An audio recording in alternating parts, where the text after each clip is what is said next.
day with the dawn ringing in my ears. Oh, oh, I tune into my TV show.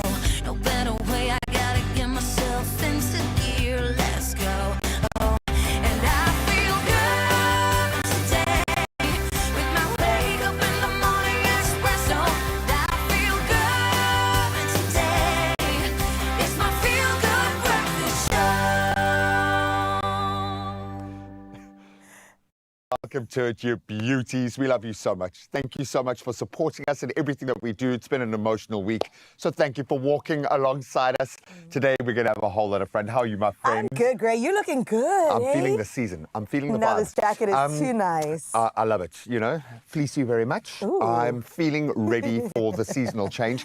And you got to. You got to just embrace it because it feels like, I think it's hit. Ooh. I think the seasons have a change. We have no excuse but to get cozy and warm now, but that's okay because it's a brand new day right here on your Feel Good Breakfast Show Why am I as we dancing? celebrate Africa month. Is that the That's waka, me dancing. waka, eh, eh. Oh, why you got to take me into my PTSD, man? Come on. 2010 was a great year, and today we're continuing to celebrate African excellence, aren't we? The people, the stories, the flavors, just shaping our beautiful and delicious continent. I called it yesterday when I shouldn't have mentioned jollof rice. Okay, but it's all right. I told you it is actually requisite for Africa Day. Right. Then, of course, in the Mother City down in Cape Town, we're going to honour the impact and the innovation with Professor Jonathan Peter, recently recognised for incredible research, improving lives across South Africa, reshaping the way that we see the world in the most dramatic way. That's true. And as Grace said, in the kitchen, we are cooking up something good. It is all about that continental flavor. And yes, we are taking on the jollof rice. I know there's a lot of fights between Nigeria and Ghana. Who makes the best Why rice? did you even mention it, man? Maybe South Africa will enter the chat this time. We love to call it fusion cooking That's down right. here. We love a mixed flavor palette, but we love the exploration, the journey through culture that food allows us. That's why it's our love language. So I've got a lot of love to express this morning. Girls, you're going to get a lot of love from down south. What's happening up in Josie this morning? Good morning. Good morning, Cape Town. Good morning, Mzansi. It is cold here in Johannesburg, but we are all cozy in our Woolies outfits. And of course, we're coming to you live from our Samsung DQX studio, and we have an absolute legend visiting us in our studio today. We do. It's big. Celebrating 40 years. We're going to be getting into the beautiful journey of broadcasting legend Wilson B. Nkosi. Oh, forgive me, Wilson B. Nkosi. You got it right. It's a powerful new documentary, and my friend, we are about to hear all about it right here on your Feel Good Breakfast Show. It's going to be a great morning. Oh, it's going to be such a good morning from one legend to legends that have been in our lives from the very beginning. It is, of course, Mother's Day this Sunday. And ahead of Mother's Day, the Johannesburg Zoo hosts a feel-good concert filled with music, family celebrations, and you know what? You guys can be there this Sunday. 100%. We're going to give you all of the details. It's going to be a whole lot of fun. We cannot wait. And of course, my friend, we do need to make sure that you're up to date with everything happening around the world. So my gorgeous Carissa, please go ahead with the news headlines. Oh, well, thank you, beautiful ladies. It's just gone 3 minutes after 6. That means it's time for your national news headlines. And we start here with the National Institute for Communicable Disease that has confirmed 2 laboratory cases of hantavirus and 5 suspected infections linked to an expedition cruise vessel. Now, Health Minister Aaron Motsoaledi said 42 contacts have been traced in South Africa following the outbreak on the MV Hondius, which traveled from Argentina. Now, the strain identified is the Undis variant, known for person-to-person transmission.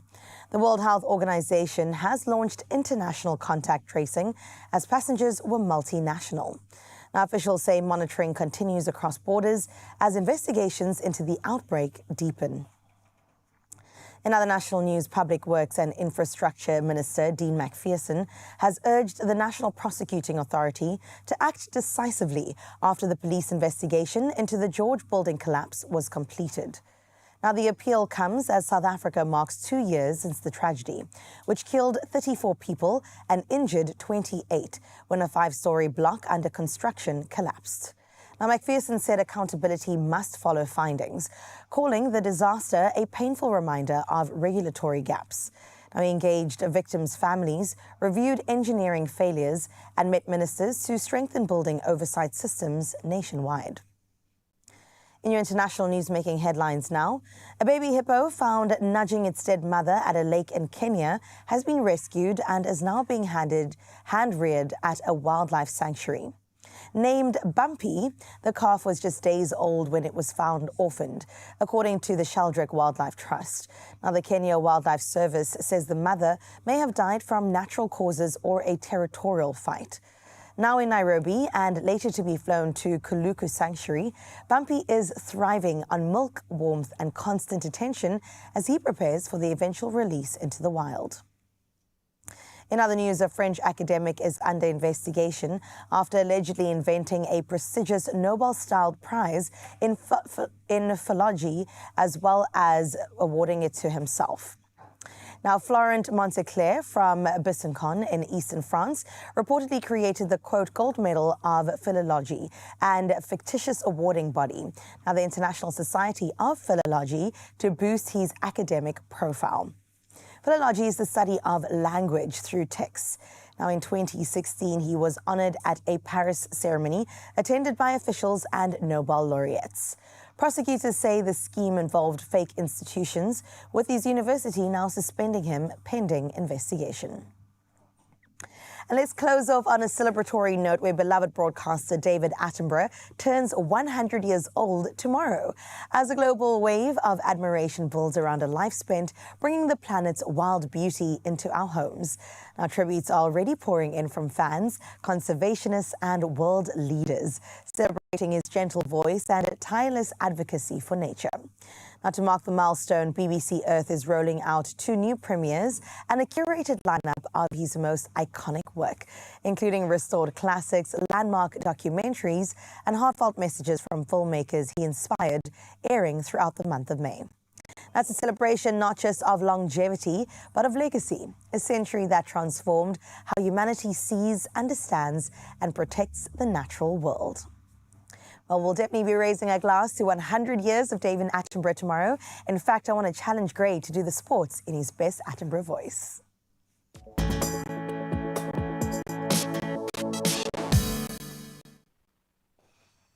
And now it would seem we enter the most tense of battlegrounds in the natural world to see the finely plumed, beautiful birds of Paris shine once again. Paris Saint-Germain are in the final. They will have their chance at to make it back-to-back Champions League title holders after booking their place in the final with a win over Bayern Munich. We knew that away goal was going to come into effect after the goal fest in the first leg, and goals from Ousmane Dembele and Harry Kane saw last night's semi-final leg end in a 1-1 draw. That means PSG are through 6-5 on aggregate. Hopefully we're going to see that trend continue into the final, but the French side will now face the Gunners, Arsenal, in that final on the 30th of May. Now let's bring it back home for our title race, which is a race this year. Mamelodi Sundowns, Kaizer Chiefs, they had to settle for a share of the spoils. Last night was after a 1-1 draw in their Premier Soccer League encounter. So this result means the title race is going down to the wire. Sundowns now just 3 points clear of second-placed Orlando Pirates. They've got a great run-in when you look at their games. And elsewhere in the PSL, Amazulu, they were strong last night, drawing 1-1 with Golden Arrows. Richards Bay and Polokwane City playing out to a goalless draw. Now, the South Africans continue to shine in the IPL. The Sunrisers Hyderabad, they're climbing to the top of the IPL table, in fact, last night, with an impressive 33-run win over the Punjab Kings, with South Africa's Heinrich Klaasen scoring 69 in a solid 88-run partnership with Ishan Kishan, helping the Sunrisers post a massive 235 for 4. Then a disciplined bowling performance, restricting Punjab to 202 for 7 in their 20 overs. Now let's get back on 2 wheels as Lotte Kopecky claimed victory in stage 4 of La Vuelta Femenina yesterday, surging to a win in a reduced sprint and to take the overall race lead as well. Then South Africa's Ashley Moolman-Pasio finishing safely in the peloton, now sits 13th overall, heading into today's 119-kilometre stage 5. And we certainly wish her all the best. Beautiful part of the world to be exploring as well, but it's pretty tense on the road. So we'll continue to track her progress, but right now, let's track all of our progress in the weather department.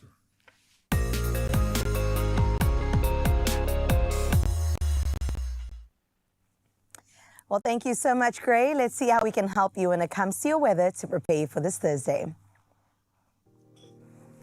Getting started in Polokwane, morning clouds will clear for afternoon sunshine today. Temperatures start at 8 and then increases to 23 as the day goes on. Now, your remaining days bring you mostly sunny skies with temperatures in the mid to high 20s, peaking on Sunday at 29 degrees. And then we enter into Klerksdorp, where you can prepare for a partly cloudy day with gentle southwesterly winds. A very cold start to your day. 3 degrees is your low with a high of 15 waiting for you. Now, it's mostly sunny skies that dominate the remaining days going into next week, with strong winds expected come Sunday. And then into Pretoria, you can expect a mostly sunny day today that will be accompanied by moderate southwesterly winds. Now, your temperatures range between 6 and 18 degrees. And looking ahead, sunny and humid conditions dominate your week with temperatures in the high teens to mid-20s. All right, Johannesburg, let's see what's happening on your side. Today brings you predominantly sunny skies with gentle southwesterly winds. Your temperatures will start from a cold 3 degrees, but don't worry, it rises to 13. For the rest of the week, expect highs in the mid to high teens with some fair weather conditions along the way.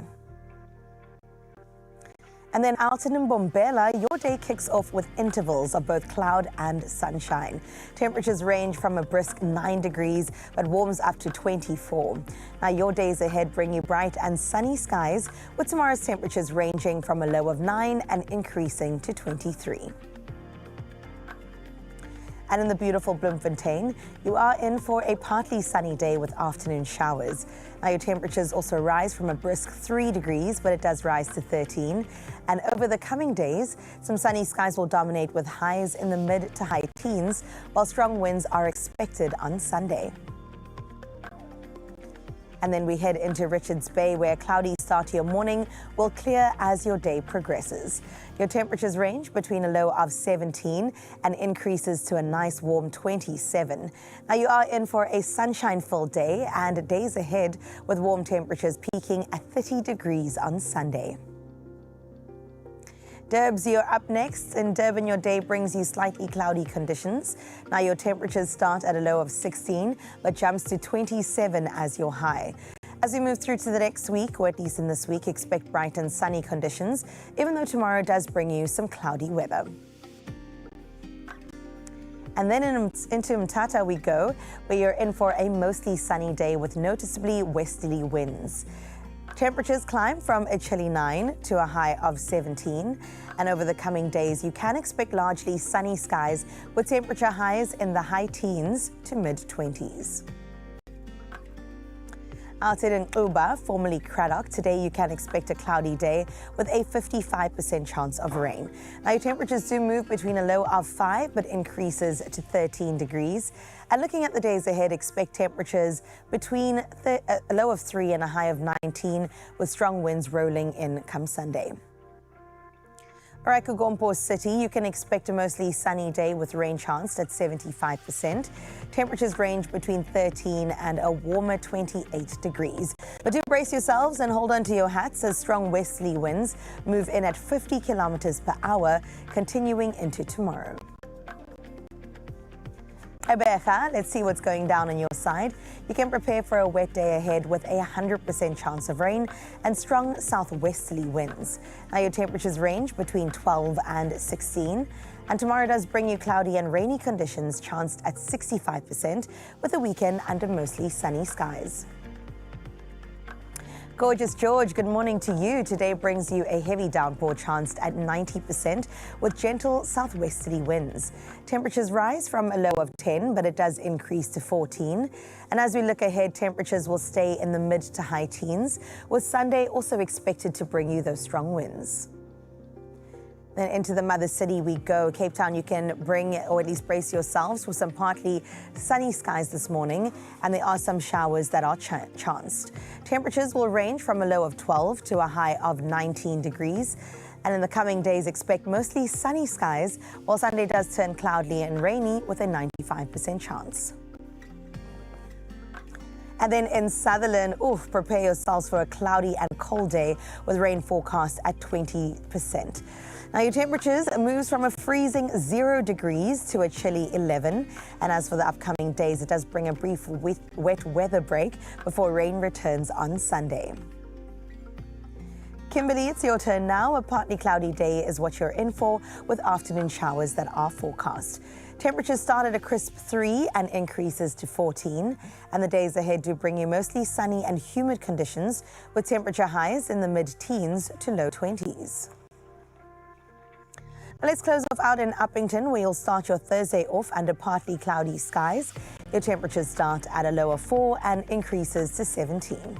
The days ahead do bring you mainly sunny skies, with tomorrow's temperatures ranging between 6 and 20 degrees. We'll confirm again that autumn is officially with us, so do brace yourselves and get on those cozy clothes. But now let's get into the sunrise view of this hour. It's our favorite part of the hour, in fact, because we get to see the morning through your eyes. Danica Fredericks out in Mhlanga in Durban. I mean, gorgeous, beautiful, spectacular. That is incredible. It looks like something out of a superhero movie, like Superman's about to blast out of those clouds. That looks absolutely fantastic, Danica. We appreciate you shooting a gorgeous sunrise morning view, just having a look at Mhlanga at this time of the morning. 25 degrees is what you can enjoy today. And if you think you possibly could do better than Danica, then please let us know. We would love to see that challenge on 063 036 9649. For now, though, that wraps up your weather. Let's get into your Good Morning Post with our girl Zanzan. Oh, my Carissa, thank you so much. And that good morning for you. Wow. Absolutely, just love it. And friends, this is why we always tell you, with you and making sure that you're smiling is the honor of our lives. Thank you for allowing us right here on your Feel Good Breakfast show. Now, namhlanje, we're celebrating African excellence on the show, okay? And this is why for our Good Morning Post on hashtag Expresso show rather, on all social media pages, we want to hear from you. What's one thing about your country or culture that you'll never stop bragging about? You gotta let us know. You can also do so on 063 036 9649. But I know for me, it is most definitely the fact that we have got the best rugby team in the whole entire world. I mean, 4 Rugby World Cups back to back as well. Absolutely proud. No DNA, just RSA. My gorgeous Chan, what is something you'll never stop bragging about when it comes to South Africa, honey? Oh my goodness, there is no place like home. I think with me, if you've traveled overseas, it is our people. We're all so warm, we're so friendly. You're walking down the street, we are going, hello, how are you? Everybody else in London, they are so cold, so definitely no DNA, just RSA. And of course, we are celebrating African excellence today on today's Expresso show. And we are, of course, making jollof rice. Guys, here's a little secret. I have never had this in my entire life, so very excited. And then we're also celebrating Professor Jonathan Peter and his research on HIV and TB. So much to look forward to. You guys go grab your coffee, get some winter clothes and blankets. We'll see you after this.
Welcome back. Thank you so much for rejoining what is going to be a beautiful conversation all month. We are marking Africa Month, and proudly so, celebrating the people that are quite literally shaping this continent's future through science, through care, through innovation, and a lot of compassion. And one of those leaders is Professor Jonathan Peter, who is awake at this time of the day. I would imagine he's plugged in and connected every time of the day.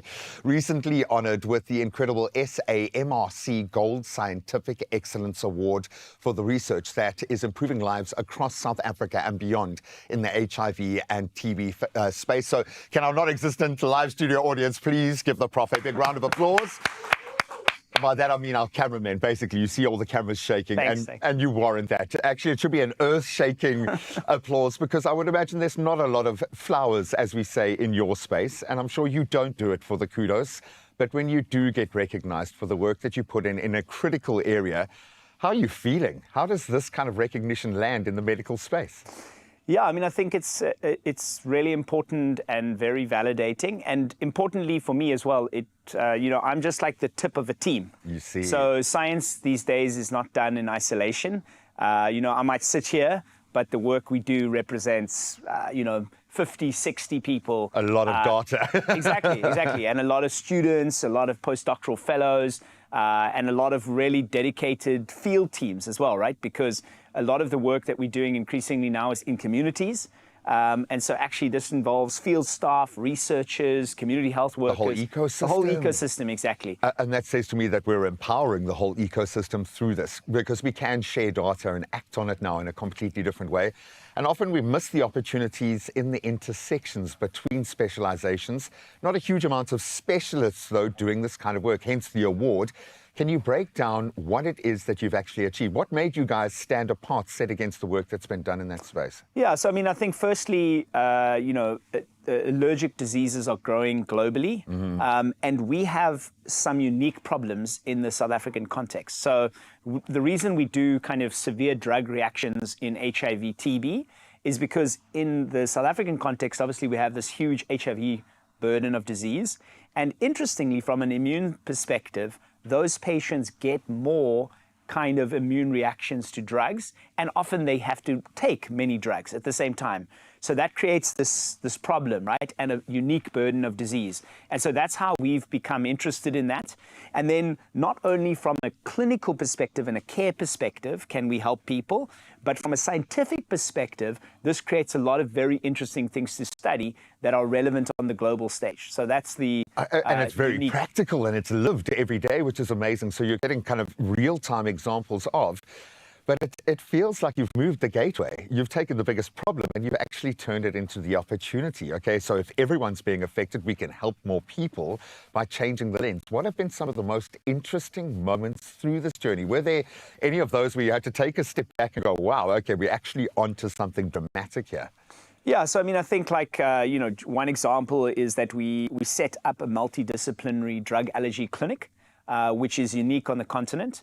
And what's cool is it's got, we bring together different disciplines around a single kind of patient, and then we help that patient through from their hospital time with a severe reaction all the way through to follow-up, finding the drugs that they can take. And that's really meaningful, right? So when people have got to take a lot of drugs and medicines, and yet they're scared because of a severe reaction they've had to one or two groups of medicines, then finding the right medicines they can take really transforms their lives. So that's a very good and important aspect. And then some of the science, some of the findings we've had have started to change and even catch on globally to manage more complex patients with other multiple drug exposures at the same time. So you can imagine internationally, we're dealing with cancer treatments, the population is aging. So in a way, you have the same problem, right? So you have a situation where there's risk, there's multiple drugs at the same time,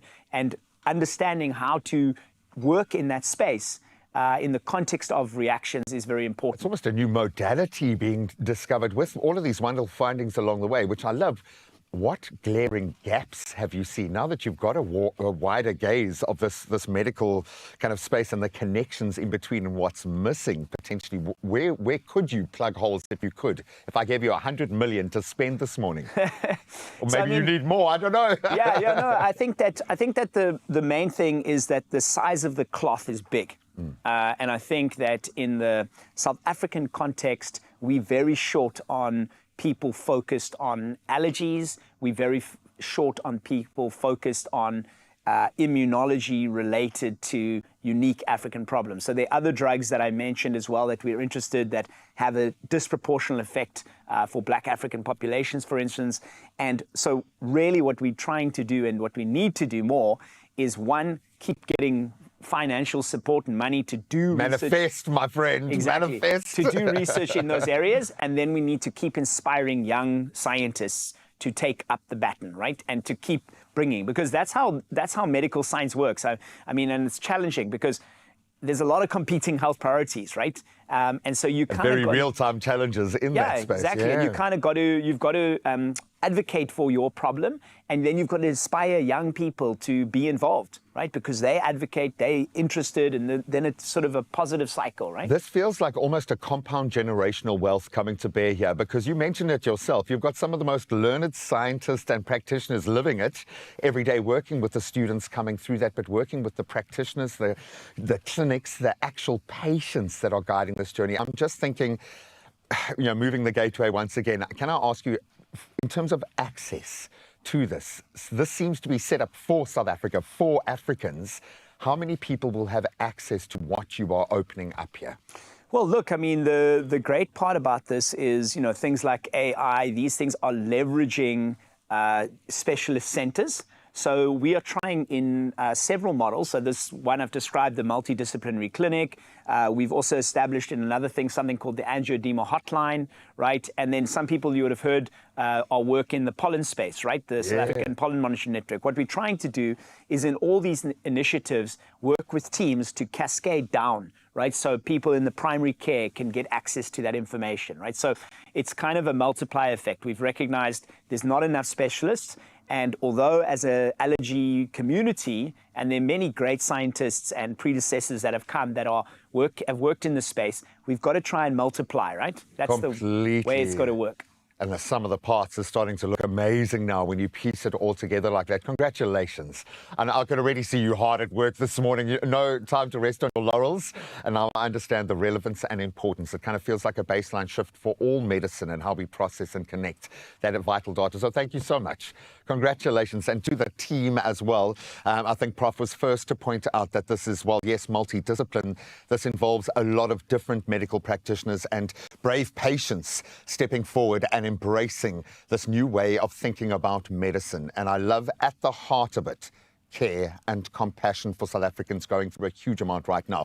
Powerful reminder that this African month, that world-class research is not just happening on the continent, it's being led from this beautiful slice of heaven.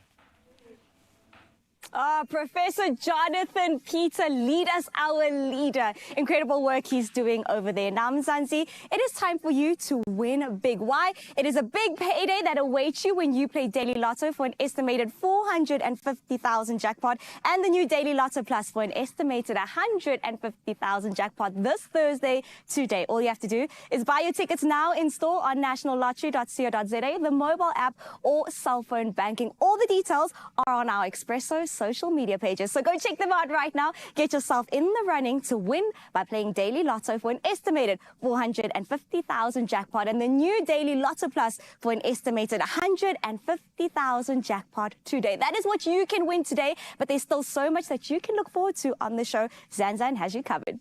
It's true. Thank you so much, my Chan, and Mzansi, when you're around. Man.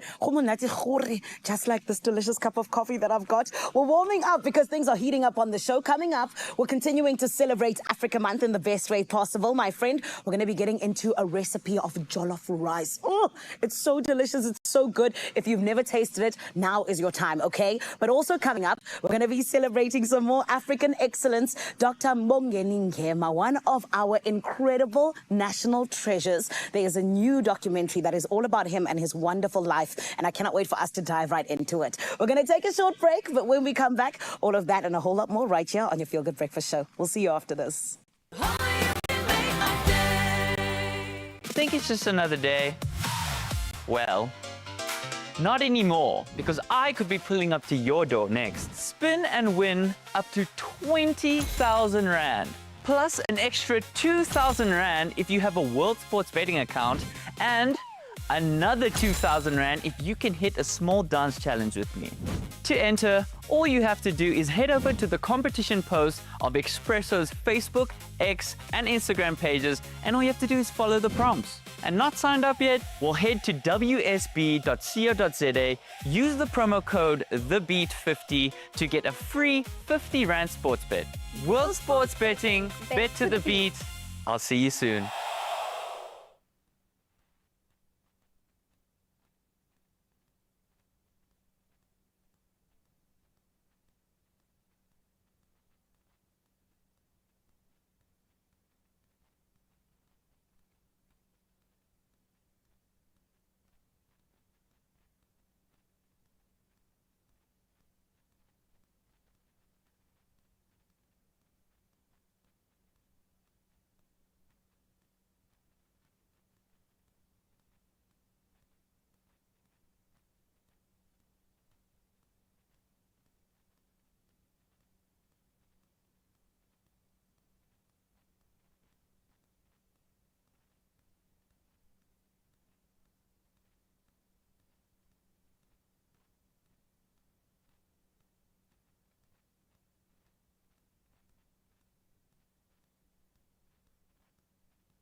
It's my feel good breakfast show. Well, Welcome back to your Feel Good Breakfast Show. We are celebrating something so special, and that is the beautiful continent that we get to call home. And right now we're in the kitchen, turning up the heat and color, and in a beautiful way at that too, because we're making jollof rice. Now this is not just a dish, okay? It is a cultural icon, a source of friendly national rivalry, and the ultimate comfort food. Now today we're joined by my favorite Jay Miller to master the art of the perfect one-pot wonder. We're talking about the signature deep red hue, the perfect balance of spice, and of course that legendary smoky aroma that makes jollof the star of any celebration. And Jay went out last night foraging and went to go look for some plantain to serve along with it, which is quite a traditional take on it, right? Yeah, so look, I'm not an expert in this kind of cuisine. I'm very curious about it, but I've done some research, and plantains definitely feature a bit of protein, which we don't have today, but I think the rice is the key. Yum. So I've never had jollof rice, and I'm so excited. Can I tell you a secret? You can tell me. I've never made it before. You've never made this? Never made it before, but I saw that incredible video on TikTok, and I thought, let's give it a go. It looks approachable enough. Yes, so in the pan, I've got some onions that we've sauteed, and we've added the tomato paste. You can see that I've cooked it down. The color's beautiful. Brings out the color, brings out the beautiful sweetness as well, because there are a lot of peppers and I'm seeing some Scotch bonnets. It's freaking me out. Some chilies.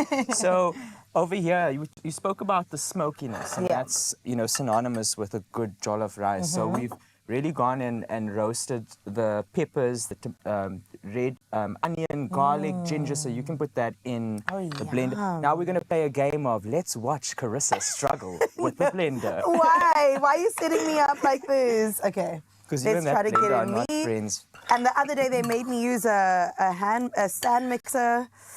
Okay. You're a married woman now, Carissa. You've got to learn every household utensil and appliance. So I'm just getting the hang of the washing machine. So you're going to blend that up for us? You set me up. Well done. And if we want, I think let's put a bit of the stock. Okay, there we go. Maybe put a bit of the stock in just to loosen it up. Oh, that already smells incredible. And when do we put the chili in? Not now. So you can actually put the chili in now. Are we going to do a whole one? No. Come on. No, Jay. Let's do half. Should we do half? Well, let's take the seeds out. Okay. Guys, I've heard some things about Scotch bonnets. They will blow. No. Jay. Does it taste? It actually smells like a pepper. These are not Scotch bonnets. I think these are cherry chilies. Cherry chilies. So they're not actually that spicy. You could have put a whole one in. We could have put definitely, and you know what? We could have actually put the seeds in. Just put it in there. Risky behavior. Because I feel like we need that spice. We need that heat. I think, when it comes to African cuisine, chilies feature everywhere, all over the region. Agreed. Whether it's East, West Africa, Southern Africa, chilies feature a lot. So I think we definitely have to have some chili in there. That smells and so good. Speaking about chili, in the pot, I've just add some bay leaves. I'm going to go in with curry powder, a bit of thyme.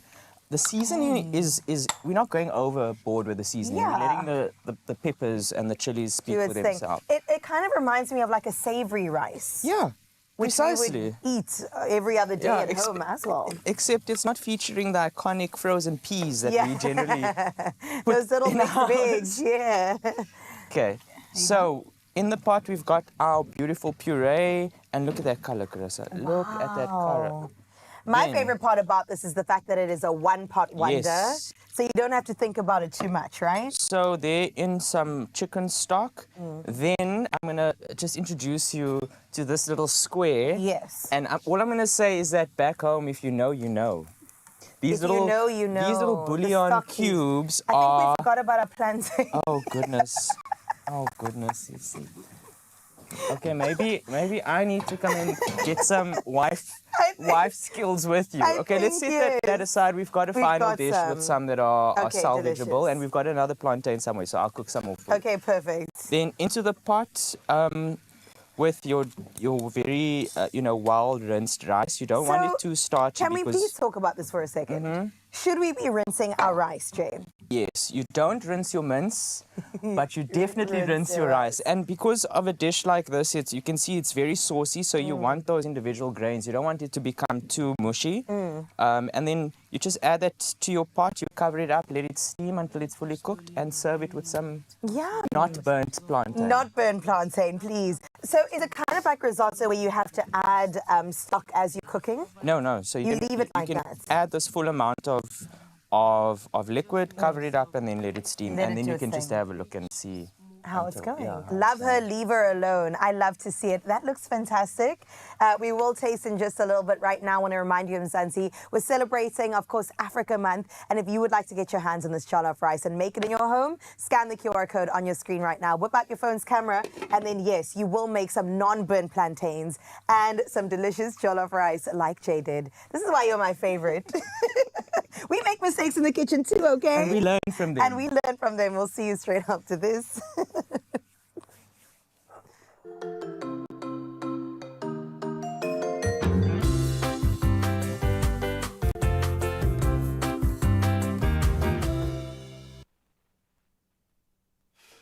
We've been in this medical lane for the last few weeks, and with good reason. Your gut does a lot more for you than you might realize, and I think hopefully we've reinforced that. Things like antibiotics can sometimes seriously disrupt the natural balance of bacteria and lead to diarrhea, and that's where Interflora can help. So Interflora contains a probiotic yeast that works in the gut to help restore the natural balance of bacteria, and it stays active in your gut for up to 8 hours as well. So it can be used for antibiotic-associated diarrhea or even acute diarrhea. And the great thing is you can take Interflora together with your antibiotics, so there's no need to wait. You can be proactive. Interflora can also be used by the whole family, even babies from birth, making it a very convenient option to keep at home for anyone and everyone in your family. So please ask your pharmacist a little bit more about Interflora today.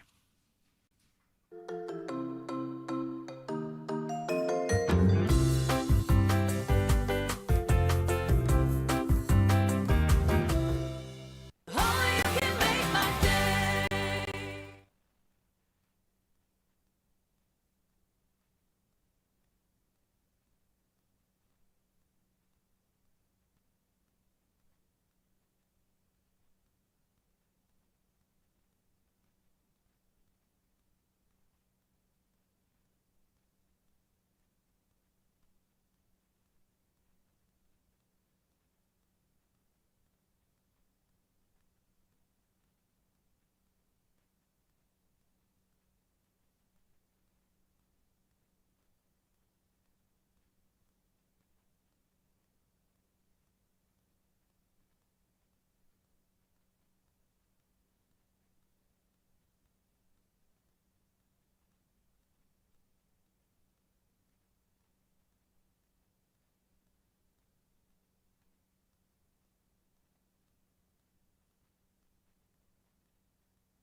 Sugar Breakfast Show indeed, Mzansi, and thank you so much for joining us. This morning, we step into a story that helped shape the soul of South African theatre and music. Joining us is acclaimed filmmaker and broadcaster Lindani Mbenze. He's here to unpack his powerful new documentary on the life and legacy of the late Mongeni Ngema.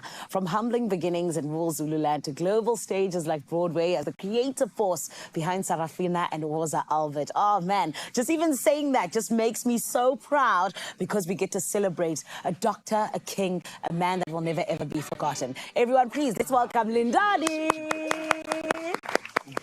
Lindani, how are you? I'm good, thanks. How are you? I'm this morning? amazing, thank you. Because you were documenting the life of a doctor. Are you also Dr. Mbenze now? Or One day. One day, One day perfect. soon. Perfect, I love that. But you've mentioned how Dr. Mongeni Ngema was unconventional. You know, the way that you guys also met was unconventional.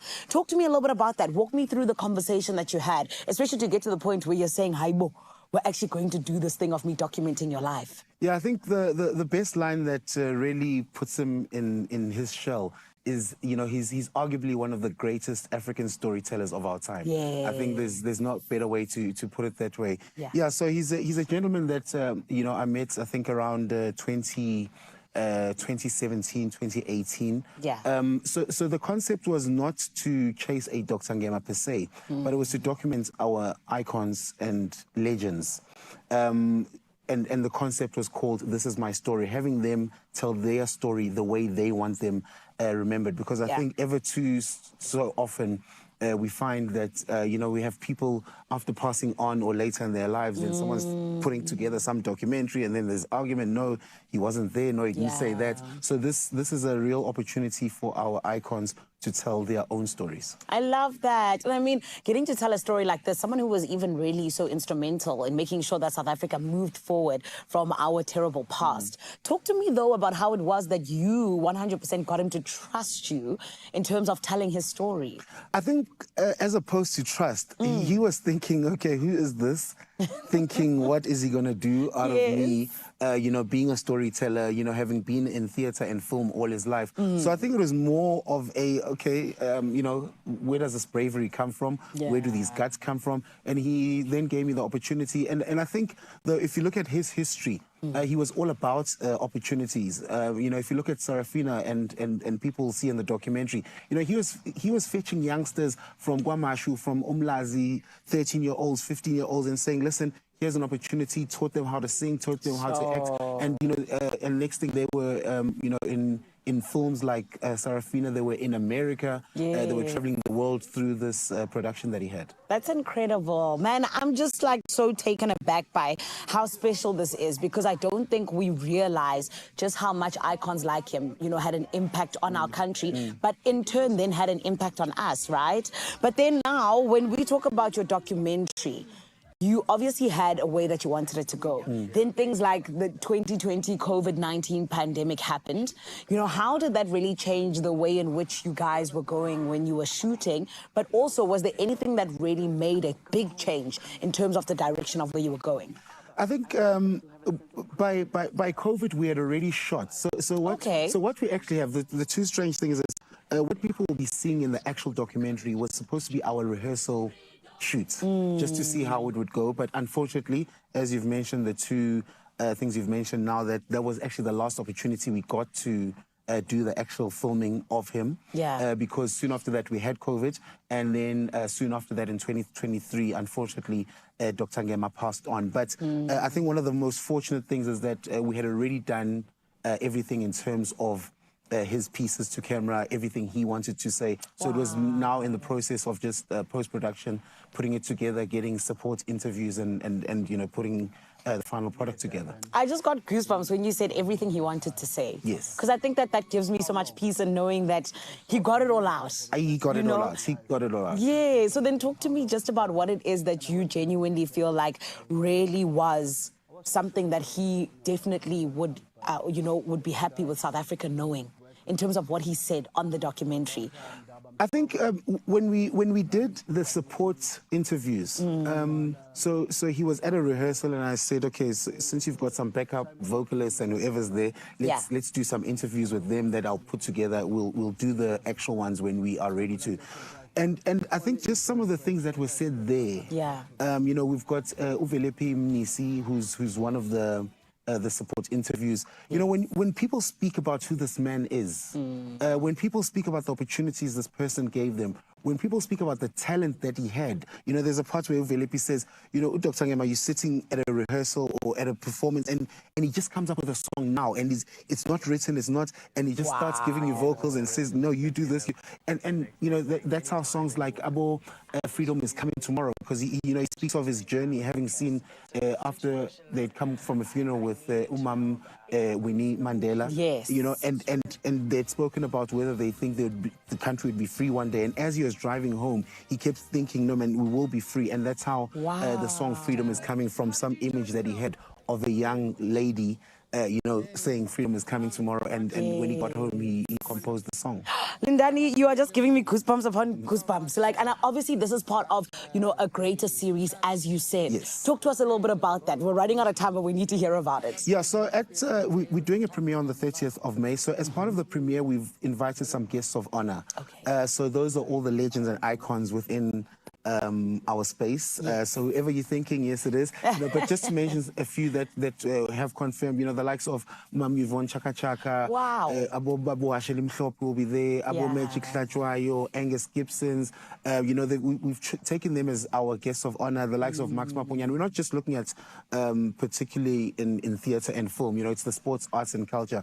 So we're hoping that some of those names are names that we're going to be seeing soon as part of our This Is My Story documentaries. That's incredible. And talk to me about just what was really the highlight for you, just very quickly, in terms of working with someone like Dr. Ngema. I think the opportunity. I think the opportunity, and when I look at the final product today, you know, there's a line he says there where he says he doesn't believe he did all that he did when we were speaking about his life story. And when I watch it also, you know, I feel like, you know, I don't believe that it was me that did, you know, that kind of a production, and it's complete today. Yes, that's beautiful. Lindani, congratulations. Thank the reason you. I'm getting goosebumps is because you yourself are such an amazing storyteller, telling the story of a storyteller that you has so changed much. South Africa. So thank you, congratulations. We can't wait to come and see the premiere. 30th of May. We got you. Market 100 Theatre. We are there, Kesana. There we go. Oh, well done. Thank and we you. can't wait. Thank you. Thank you. Mzansi, it is a huge thank you to people like Ulindani Mbenze for sharing the journey behind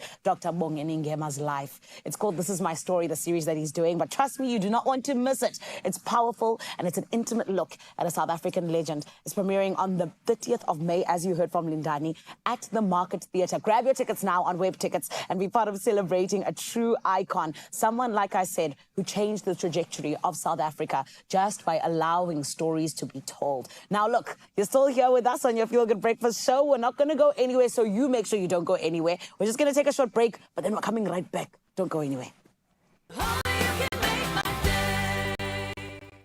It's the culinary hotline bling. Ting, ting, ting! Our hotline is ringing, and this time it's big news. Absolutely. Expresso has been nominated for the Best Cooking Show 2026 at the South African Restaurant Awards again. Now it's over to you, our viewers, to vote for us. So head to SouthAfricanRestaurantAwards.com, register and cast your vote. Now, voting closes the 20th of May, and the winners are revealed live in Santon on the 25th. Let's bring it home!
It's my feel-good breakfast show. Well, welcome back, Mzansi. Before we hit the top of the hour, we've got some really important information to get through, and that's all around bank impersonation scams. Now, they are on the rise, with fraudsters posing as trusted institutions, and what feels like a routine call can quickly turn into a serious financial loss if you don't stop and then question it. Stay up it. Up it. And it's going to get quite dark, but please take these steps with us. Awareness is the first step towards safety. 95% of the safety happens with this conversation. So as part of ABSA's Protect Your Money, Protect Your Story campaign, which we're loving at the moment, we've been getting very practical tips and tools on how to keep our money and our stories safe. So today's no different, as we're going to help, or I think all of us, to spot the warning signs with a little bit of a game that we're going to call Spot the Banking Impersonation Scam. Okay, let me put my thinking hat on real quick. Here's the first scenario. Okay. You receive a call from someone claiming to be your bank, asking you to move your money to a safe account to stop a fraudulent transaction, and you should do it immediately, ASAP, expeditiously. It's called a safe account. Of course, it's fine. How do you move your money immediately or not? It's a safe account. I'm putting it there. I want my money to be safe, right? Safe and secure in a blanket. Is that the truth? Let us find out now. I think you know the answer, hopefully by now. If you moved your money, you answered incorrectly like me. This is a bank impersonation scam. Your bank will not give you a safe account number or ask you to move your money or use that urgency. Unless they're a debt collector, they're not going to be trying to pressure you into moving money anywhere. That's right. They are there to educate. And if you choose not to move your money, you answered correctly. Always pause and verify. Count to 10 if you need to. What seems like a routine security check can easily become a very costly mistake. It can be your account is empty kind of a mistake. So maybe that pause for 10 seconds before doing anything stands here. Okay, let's get another scenario too. And we're going to lean into the urgency now. So you receive a text claiming to be from your bank, and it looks the real McCoy, warning of suspicious activity on your account and bringing you or asking you, urging you to act immediately to avoid being blocked. Oh, can you imagine not having access to your money while someone else is scamming you? Oh, the message includes a link to verify your details. Easy enough. And once you click that link, you are then requested to enter your banking information as a form of verification. That sounds right. It's what I normally have to do. And to make sure that our account is secure, but we got to do it now. I don't want to be blocked. Oh no, I'd never want to be blocked from my own money. I've got my phone with me. I don't even have a bank card. I've got nothing other than my app to use. I don't want to get blocked. I'm going to do it. So do we click the link or not? I'd be tempted to. I'm not going to lie, but here is the answer. If you did not click the link nor entered your bank account information, you saved your money. Now, if it's urgent and pressuring, that is your red flag every single time. I'm laying it on thick. Hopefully you can tell. That's the bottom line. Your bank is not going to pressure you by using fear as a mechanism. That's not how bank communication is designed. If you click the link and entered your bank account information, you just got scammed. Pause. Verify. Count to 10 if you have every single time. All right, here's the last scenario. You receive a call from someone claiming to be from your bank, saying there's been suspicious activity on your account. Now, they urgently ask you to share the OTP, the code, the password, any of that to prevent the fraud from happening on your account. Well, if they're able to send me an OTP through the mechanism, that must be right. I mean, surely no third parties have that level of technical ability to be able to cheat that kind of transaction. So, Mzansi, do you confirm your OTP, password, card details, or do you not? That's the question. I'm definitely doing it because that's what OTPs are for. Immunity. 1, 2, 3, 4. Yeah. No. If you did not confirm your OTP, you just saved your money. Scammers are increasingly impersonating banks. They even have the voices down, urging or using urgency and authority to gain trust and pressure from people into acting quickly. What seems like a routine security check can easily become a costly mistake if you don't pause to verify it. As in life, my friend, pause and verify. Everything. Okay, we're going to be doing a lot of that. If you did confirm your OTP, you've just got scammed. And the worst part is you were the one doing it to yourself. Always pause and verify. Your bank will never ask you to ever share your one-time PIN, OTP, a PIN or a password. It gets entered into the phone as a mechanism of your banking app or whatever transaction you are doing. but you know the modality, and a lot of social media platforms are kind of becoming a third party to get access to these kind of networks, the data, the phishing that happens in these spaces. If someone's asking you for data, asking you to confirm, asking you to do these things, and you're not in an official banking app transaction, smell a rat. Smell rats, many of them. Bank impersonation scams can happen to literally anyone. I've even been there and thought, oh my gosh, is this real or not? Staying one step ahead of scammers starts with small actions. Spot the signs, stay alert, raak vase, and share what you know with your family and friends, right? And the bank. And the bank. Please. It's a living ecosystem. Feed the data back into the system so they know where the weak points are. And if you're in doubt, they are specialists in keeping your money safe. Contact ABSA on 0860 557 557. Ask for their advice firsthand. You know that is the right kind of source to follow. You can visit absa.africa to get a whole host of other safety tips as well. We want you to protect your money, Mzansi, protect your story. And here, in fact, are a few top tips to keep in mind. Scams can happen to anyone, anywhere. Guys, scammers these days. Hey, take my gran, the same woman who used to run an undercover mission to slip me 20 rands, checking the coast, whispering, "Do not tell your mother." She just got scammed. Imagine. A scammer called and pretended to be from the bank, said there was suspicious activity and convinced her to move money into a safe bank account by doing a cash send to his cell phone number, like it's a real bank account. Sure. Before you get scammed, check for the basics.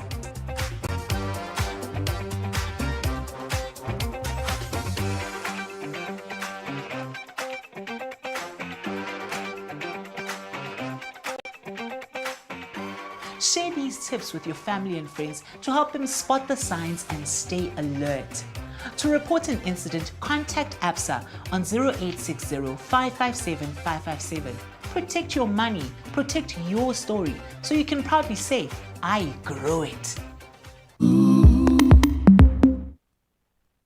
Sure, man. Great tips over there. Now, having this knowledge already makes you a winner, but ABSA wants to double that and give you the chance to win 2,000 Rand. Oh, I'll take it. Simply head over to the Expresso social pages right now and tell us how you stayed one step ahead of a bank impersonation scam. As we said, sharing the data is vital. And you can start your comment with ABSA helped me feel more secure, ... Go and fill in the blank and tag your family and friends so that they can also stay safe using that important qualifying hashtag. Your story matters and hashtag protect your story in that response. Now, that competition ends the 14th of May 2026. T's and C's, of course, can be found on expressoshow.com. Good luck.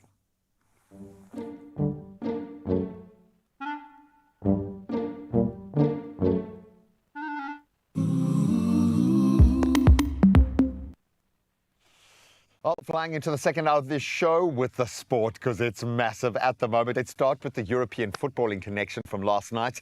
We wanted a goal fest. It was that away goal that made all the difference. Paris Saint-Germain will have the chance to make it back-to-back Champions League titles. That was after booking their place in the final with their win over Bayern Munich last night. So goals from Ousmane Dembele and Harry Kane saw last night's semi-final second leg end in a 1-1 draw, therefore sending PSG through 6-5 on aggregate. So the French side will now face Arsenal in that final on the 30th of May. Now we're going to get a very tight title race back home. Let's bring it back to the PSL as Mamelodi Sundowns and Kaizer Chiefs had to settle for a share of the points last night. That was after their 1-1 draw in the Premier Soccer League. The result means now the title race going down to the wire. Sundowns are just 3 points clear of second-placed Orlando Pirates. They've got a slightly tougher run in game-wise, I think, but it's now in both teams' hands, which is great for the league. Elsewhere in the league, AmaZulu, they drew 1-1 with Golden Arrows last night, while Richards Bay and Polokwane City, they had to share the spoils as well, playing out to a goalless draw. Now we are getting the results thick and fast in the IPL, and the South Africans continue to shine as we approach the knockouts. Sunrisers Hyderabad, well, they climbed to the top of the IPL table last night with a very impressive 33-run win over the Punjab Kings, and it was SA's Heinrich Klaasen, who scored 69 in a solid 88-run partnership with Ishan Kishan, helping the Sunrisers post a solid 234 for 4. Then a disciplined bowling performance restricted Punjab to 202 for 7 in their allotted 20 overs. Now let's get back onto two wheels a little further afield as Alota Kopecky. She claimed victory in stage 4 of La Vuelta Femenina yesterday, surging to win a reduced sprint and take that overall race lead as well. Still in the mix very much so, South Africa's Ashley Moolman Pasio finishing safely in the peloton and now sits 13th overall heading into today's 119 very fast kilometre stage 5. And we'll certainly watch her progress in that space. But what a beautiful way to embrace the change of season on that side of the world. We have to embrace ours this side of the world. We'll get into weather in just a moment after traffic.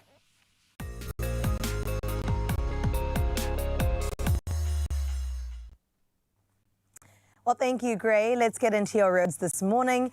In Milnerton, out in Cape Town, heavy congestion has been reported on the N7 South, and that's at the N1 inbound ramp. Now, motorists can expect delays in that area and are advised to drive with caution and make sure that their playlist is definitely updated. That's it. We leave your roads for now. Let's get straight into your weather. Well, out in Polokwane, morning clouds will clear for afternoon sunshine. Now, temperatures start at a low of 8 degrees and rises to a high of 23. Now, your remaining days brings you mostly sunny skies with temperatures in the mid to high 20s, peaking on Sunday at 29 degrees.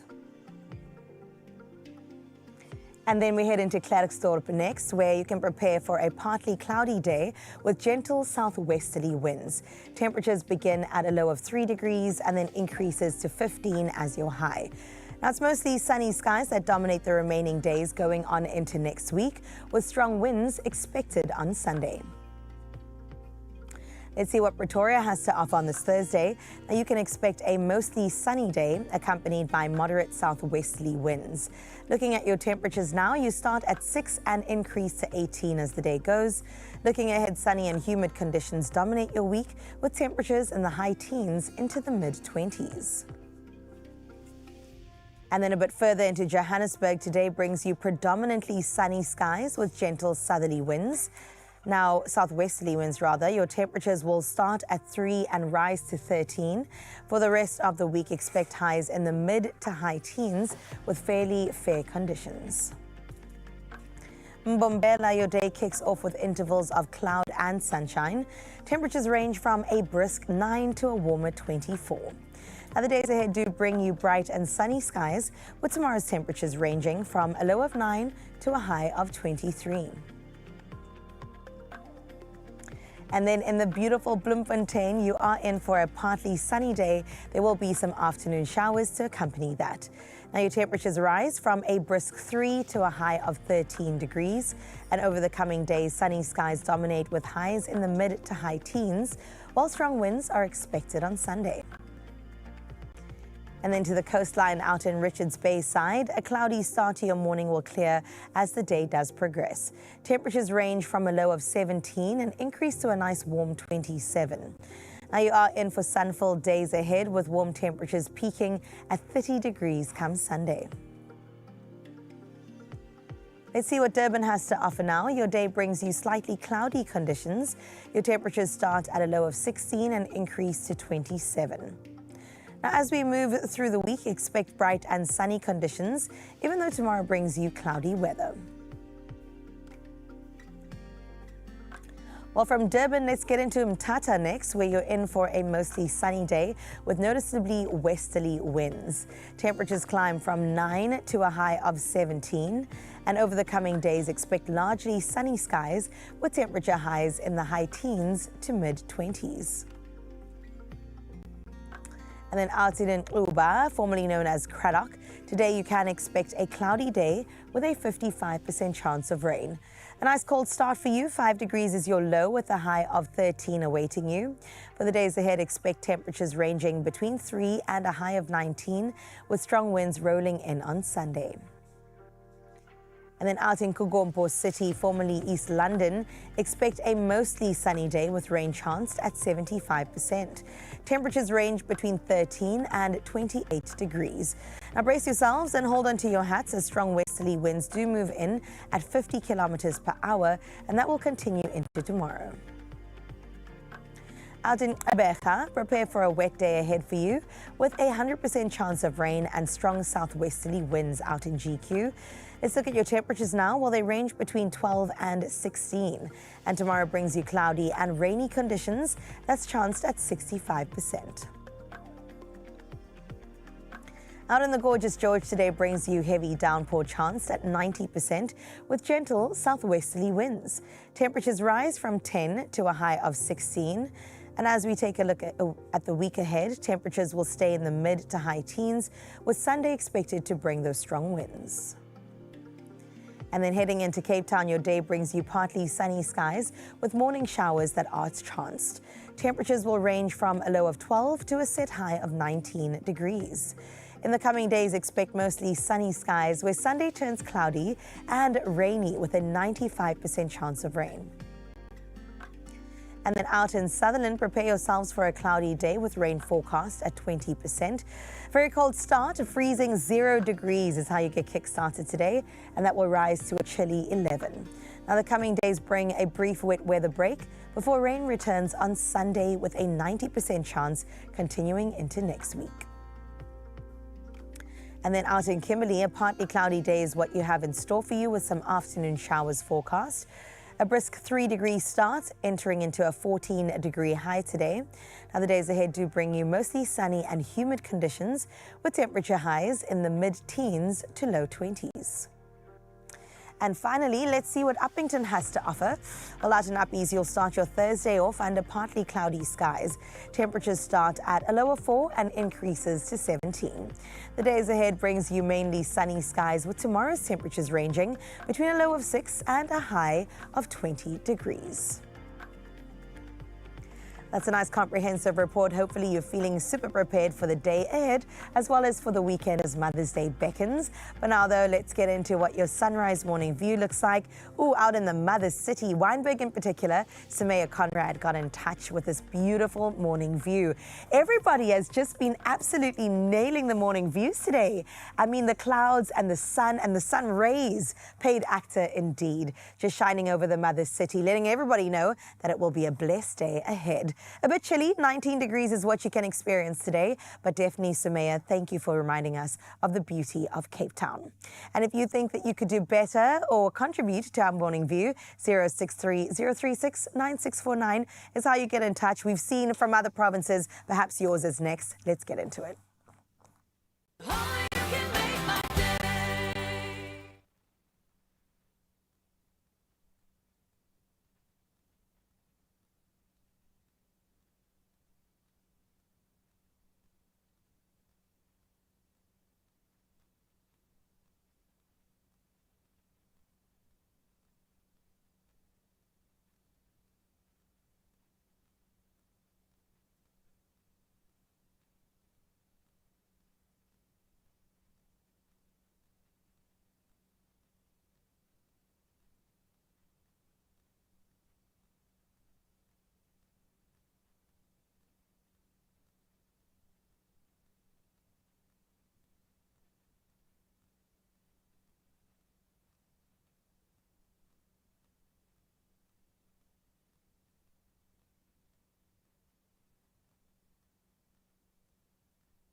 It's my feel-good breakfast show.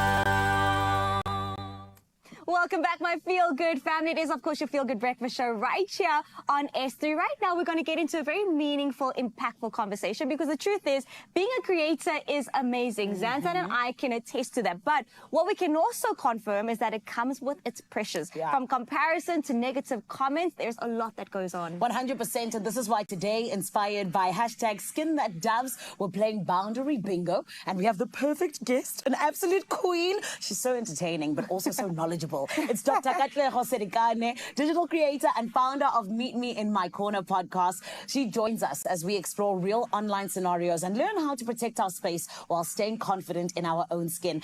Everybody, if you're a nano creator with between 1,000 to 15,000 followers, this conversation is especially for you because your voice matters and the communities you've built genuinely do matter as well. So, my friend, I think that when we talk about now something like, you know, the Dove Creator Collective, it's here to encourage for us to be, you know, stepping up and doing big things, right? 100%. And of course, even though you're stepping up, you also need to protect your peace. Yes. So I think we need to find the good old fine line. And Doc, you are here to help us find that fine line. How are you doing? I'm doing great, guys. Thank you so much for having me. Your energy is great. You look beautiful. Oh, I'm very happy to be back here. at you. You look like a Dovely. Oh, you are a Dovely. I am. Once a Dovely, always a Dovely. That is what we say. You look stunning, Doc. Thank you for joining us. Incredible. Okay, so let's get into the conversation, especially in 2026. I mean, social media and mental health goes hand in hand, and mental health has become some sort of a buzzword. Why is mental health so important, especially in 2026 and, of course, for content creators? Well, I think it's always been important, right? Sorry. That's okay. Yeah. I think it's always been important. I just think that right now, a lot of people are paying a lot of attention to themselves, self-care. And a huge part of self-care is actually knowing where your mental state is. Yes. Right?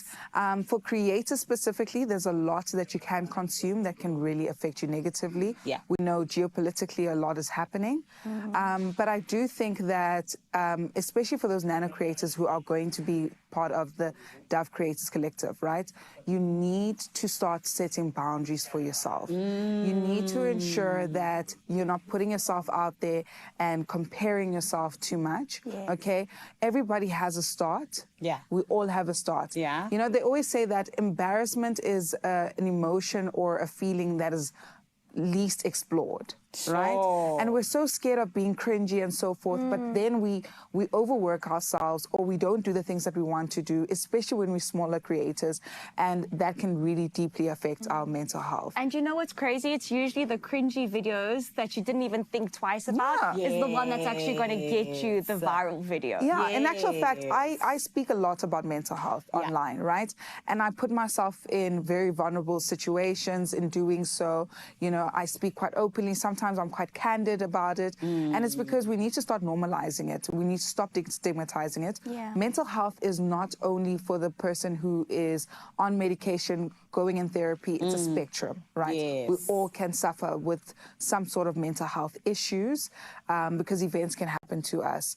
And as a creator, I think that you need to understand that you're a human being. And your creative world needs to encompass that as well, right? Obviously, you don't want to put everything out there. I'm an overshare. Everyone knows that about me, right? But I do have my boundaries. I do have my boundaries. With you saying you have your boundaries, let's talk about that, please, because I know that boundary setting can be very difficult. Like, I'm someone, I only learned boundaries in my 30s, guys. All of my 20s, it was just free for all, yes. No, same. So can you talk to me about how boundary setting is connected to self-care, especially when we talk about hashtag Skin That Doves? Yeah. So, I mean, boundary setting is you protecting your peace, right? But I also think of it as a way of protecting your inner voice and your intuitive voice, right? You are made up of you know, being raised spiritually, being raised physically by your parents or caregivers and so forth. And you want to protect what they've invested in you, right? So when you don't have boundaries, you allow others to cloud your judgment and also cloud the idea you have of yourself. And this is why you find a lot of people starting to struggle with their identity and struggle with like a crisis online especially, right? So with Skin That Doves, it's about going beyond carrying your skin with confidence. I mean, obviously, they want you to understand that, you know, your skin is part of who you are, right? But also, it's kind of like, not an analogy, but an example of how you can actually set boundaries around yourself as well. Beautiful. Right? Yeah, like the ceramides keep the fluid in, right? Yeah. And keep you moisturized. Yeah. Those ceramides can also be boundaries as an analogy, right? clever. Around keeping your voice in and Girl. protecting your space, protecting your energy and so love forth. that. She's So always that's been how this I think person. about that. She's always been this person. We went to varsity together. She's always been the Cute. She smartest has person in the not room. changed. Like, No, I'm not the smartest Right person now in the you room. are. Like Sana. Right now you are. But can we do the game very quickly? Because we're going to run out of time. Okay, let's do it. Are you Yes, ready for the please. game? Yes, of Okay, so we course. actually want to do this in real, we're going to bring it to real life scenarios. And then you're going to let us know how we protect our peace. Okay, cool. Yes, so essentially today, some things are obviously learned better in practice. Yeah. So this is why we're going to give the scenarios, and then we need to now, you know, kind of figure out what's right and what's wrong with the scenarios. Okay, so here we go. And of course, it's within the boundaries. So here's one, and it's actually happened to me before. A creator came up to me and they were like, "Can I have your number?" And now we're on camera. And I had to hold myself and be like, no. Good. Yeah, so now we're that's good. asking, a fan asked for personal info. Is this a boundary or not? It's definitely a boundary. Definitely a boundary. You know, people can have parasocial relationships with you, right? And that can affect you at some point, right? You don't want to be exploited. You're not a consumable. Sure. Right? Yes, you're creating something for consumption, but you are not the consumable. So you need to be careful in terms of letting people in so much so that they feel that they have jurisdiction around your life as well. So just be careful with that. Yeah. Okay, so are we then allowed to let a fan in if a fan asks for advice about a topic that we regularly talk about on our platform, be it skincare, be it makeup, anything like that? Yeah, but keep it on the platforms that you're on. Right, because that's the place of engagement. So don't take it into your personal space because that's not also your workspace. You need to think of as much as it's fun and so forth, it's still a professional setting. Yeah. Right. And I know I struggle with this because I even call my fans. I don't believe I have fans, but my community members chummies. And sometimes I do need to be kind of hard and be like, you told me, but it's Because they meet you out in the public space and they're like, "Show me." Yeah, show me. And they try to touch my child and it's like, yeah. Oh no! But that time, with you saying you don't have any fans, we're your fans. We're your fans. We're sitting here and we're your fans. Thank you very much. But Dr. Sidikane, thank you so much. You're incredible. We love your work, and thank you for coming through and sharing with us about Skin That Doves and getting us ready for the incredible way in which we can be creators with Dove. Thank you so much for having me. And I'm really wishing the best to the Dove Creators Collective. Yes. Yeah. My feel-good family. Remember, once a Dovely, always a Dovely. And you can always set your boundaries. They are a superpower, and you should definitely exercise it. Protect your space, stay consistent, and own your confidence in your skin that doves. And if you're a creator, what can they do? Oh, honey, we need you to get ready to step into your power because you heard the beautiful Dr. Sidikane wish you the best for the Dove Creator Collective, and it is for you. Don't think twice about it. You need to enter, my friend. Dove is looking for nano creators with 1,000 to 15,000 followers, creators who may be small in numbers but powerful in impact, and entries are officially open. All you got to do is nominate your favorite creator by mentioning them on the Dove Pin post on Instagram or TikTok. And then, of course, once they've nominated you, to accept the nomination, post a reel on Instagram or TikTok showing us a day in your life with Dove. Remember, tag @Dove South Africa and hashtag Dove Creator Collective. Entries open on all the way through to the 31st of May 2026. T's and C's apply. And yes, why wait on the nomination? Go and enter right now. Entries are open, of course, until the 30th of May 2026. Dove with 1/4 moisturizer, which cares like cream for 24-hour nourished skin. The skin's looking glowy. Glowing. Dove, the #1 bar, recommended by dermatologists. Wilson, B and Corsi. The voice, I'm nowhere close, okay? And I've been lowering the octaves for about half an hour now. Celebrating his 40th milestone, an icon in the radio lane that kind of opened doors, I think, for generations before him. When you're proudly African, as we are this month, these are the stories we want to tell. Congratulations, Oh my brother. goodness. We can't wait for him to be welcomed into the Joburg studios. And over here, we're going to be welcoming Tanya Durant in just a little bit as we get into winter style styling tips, and who better to ask than the fashion editor at Glamour? I mean, come on. We get into that straight after this short break.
It's my feel-good breakfast show. Oh, yes, South Africa, it's always so good to be with you. Thank you for joining us, especially as we have such a monumental moment. Listen, it's not every day that you get to celebrate somebody who embodies an entire station. For over 4 decades, one voice has helped shape the sound of a nation. From Metro FM's very first broadcast in 1986 to becoming the undisputed voice of Sunday, he wasn't just playing the music, he's curated the soundtrack to our lives. And look, my feel-good family, now Wilson B. Nkosi takes center stage as SABC2 presents an intimate documentary exploring the life and legacy of this true icon. It is airing this Sunday, the 10th of May at 9:30. And now we get the pleasure to chatting to the icon himself. Yes, it is Wilson B. Nkosi. Everyone, let's give him a feel-good welcome. So you say it better than I do. Yes, I knew it. I wanted to ask you, how did I do? Can we just hear it from the man himself? Just say your name. Oh, you want me to say my name? Yes, please. Let's do it. Wilson B. Nkosi. Yes! But she says it better. I love that. Wilson, Baba, earlier on I actually called you Dr. Wilson B. Nkosi. I think I'm speaking it into your life, but I also think it just speaks to just the incredible career that you have had. I mean, from the fact that you yourself as a 19-year-old stepped into Metro FM and you said, I'm going to actually take this place to greater heights, and you did. Can you remember that very first show and what it felt like actually doing it? Yes, I do. But first of all, thank you very much for your kind words. From your lips to his. Yes. Amen. There you go. Yes. I remember that so well. Yeah. Like it happened yesterday. Wow. I remember that. And it was a very nerve-wracking experience, but beautiful. Yeah. The dream came true spectacularly so. Wow. And yeah, it's been 40 long years, and 40 years is a very, very long time. It is. It's so long. You've been living the dream for 40 long years. How did you end up having this consistency and momentum for so long? Because my question is, did you never get into trouble with management over your 40 years? No, never. For some reason, it never happened, because I understand the do's and don'ts, and I stick to those. So when you do that, oftentimes you'll be on the safe side of things. And so, no, there hasn't been any trouble, absolutely nothing. And how have you stayed consistent throughout the entire 40 years? Well, you know, I get asked this question very often. And I always say there are two answers to it. there's the pedestrian answer that anyone can give. Yeah. And say they work very hard, they show up. And that I do. Of course. But that is not nearly enough. Because that is the bare minimum. So it doesn't even warrant a mention. Yeah. That is what is expected of you and me and everyone else. And so showing up and delivering was supposed to put in the hours. Yeah. And that I do. But that is oversimplifying it. Yeah. I have to believe and I have to assume that there has to be something bigger than that. But what it is, I couldn't possibly tell you. Wow. What I keep saying, and which is what I'm going to say now, is that all my life I've had people praying for me. Amen. I've had people wishing me well. Yeah. And I work on the assumption that their prayers have been heard. And I say that with all the conviction in the world because I believe that in the absence of knowing exactly what went into this, I have to work with what I have. And what I have is that faith. Amen. And you know what, Dr. Wilson Pinkos, you know, when it comes to you saying that, it's so funny. Early on Monday, forgive me, I was saying to my friends and I was like, you mustn't waste other people's prayers. People are busy praying for you and then when you don't put in the work, you have not wasted any prayers. You made it go hand in hand. And I mean, it's so beautiful to be able to also see just the relationships that you formed over the 40 years. One such relationship I want to bring up is you and the late Eddie Zondi. And of course, there was just something about Sunday and the radio with you two. You formed such a beautiful soundscape. Can you talk to me how it is that your relationship really just, you know, influenced the way that you do radio with you and Eddie Zondi? And it's interesting because Eddie and I came from different backgrounds altogether, but like completely different backgrounds. Yes. And yet we hit it off so well. Yeah. And people would always say, what do you guys talk about? Because on the surface, you don't have anything in common. Really? Yeah, but we joined forces. So it was the three of us. It was Eddie, Yeah. Paul Mtekaga, Yeah. and yours truly. We came up with what is called the Love Movement. Yeah. And that has been the template for the whole country as far as radio is concerned. That's true. Just about every radio station Yeah. has their own version of the Love Movement. Sure. But you know, imitation is the sincerest form of flattery. 100%. So we're not complaining. I love that. We lead and they follow. Exactly. Please forgive me. I should call him Bab Edison. Forgive me. Yes. But I love that you know that you guys are the templates. Yeah, now he was my spiritual brother. He was my twin, same age, and we did everything, the three of us. Yes. Paul Mtekaga, Edison, because Paul Mtekaga was an integral part of this monster called the Love Movement. Yeah. And I have to give credit to them because not only did we do that on air, but we took it to the streets. We did what is called the Soul Sessions, which is what everyone is doing now. But it started at Metro FM. When we started, Sundays were never in fashion. Yeah. People used to go out on Fridays and Saturdays. Never, ever, ever on Sundays until we started the Sunday Soul Sessions. And suddenly every DJ charges even more on Sundays. On a Sunday. Even a new Friday. Even Amapiano In DJs 2026. charge more on Sundays. But that's why in the beginning of the show, I said, lead us, our leader, and you're still leading the game even in 2026. I want to find out about your documentary. We're obviously going ahead with it very, very soon, this Sunday. Why does it feel like it's the right time now? Because for all the years that I've been in this space, not much is known about me. If you were to go to the net now, I can tell you, you're not going to find much. That's true. Not much. Yeah. And for many, many, many years, people would say, we know of you, but we don't know you. And people would complain about that. And I honestly believe that they have a point. Yeah. So it got to a point where I said to myself, well, working on the assumption that the listener and the viewer is a friend of mine, let me introduce myself to him or her, albeit 40 years later. So here I am, presenting my mother and father's son. Yes.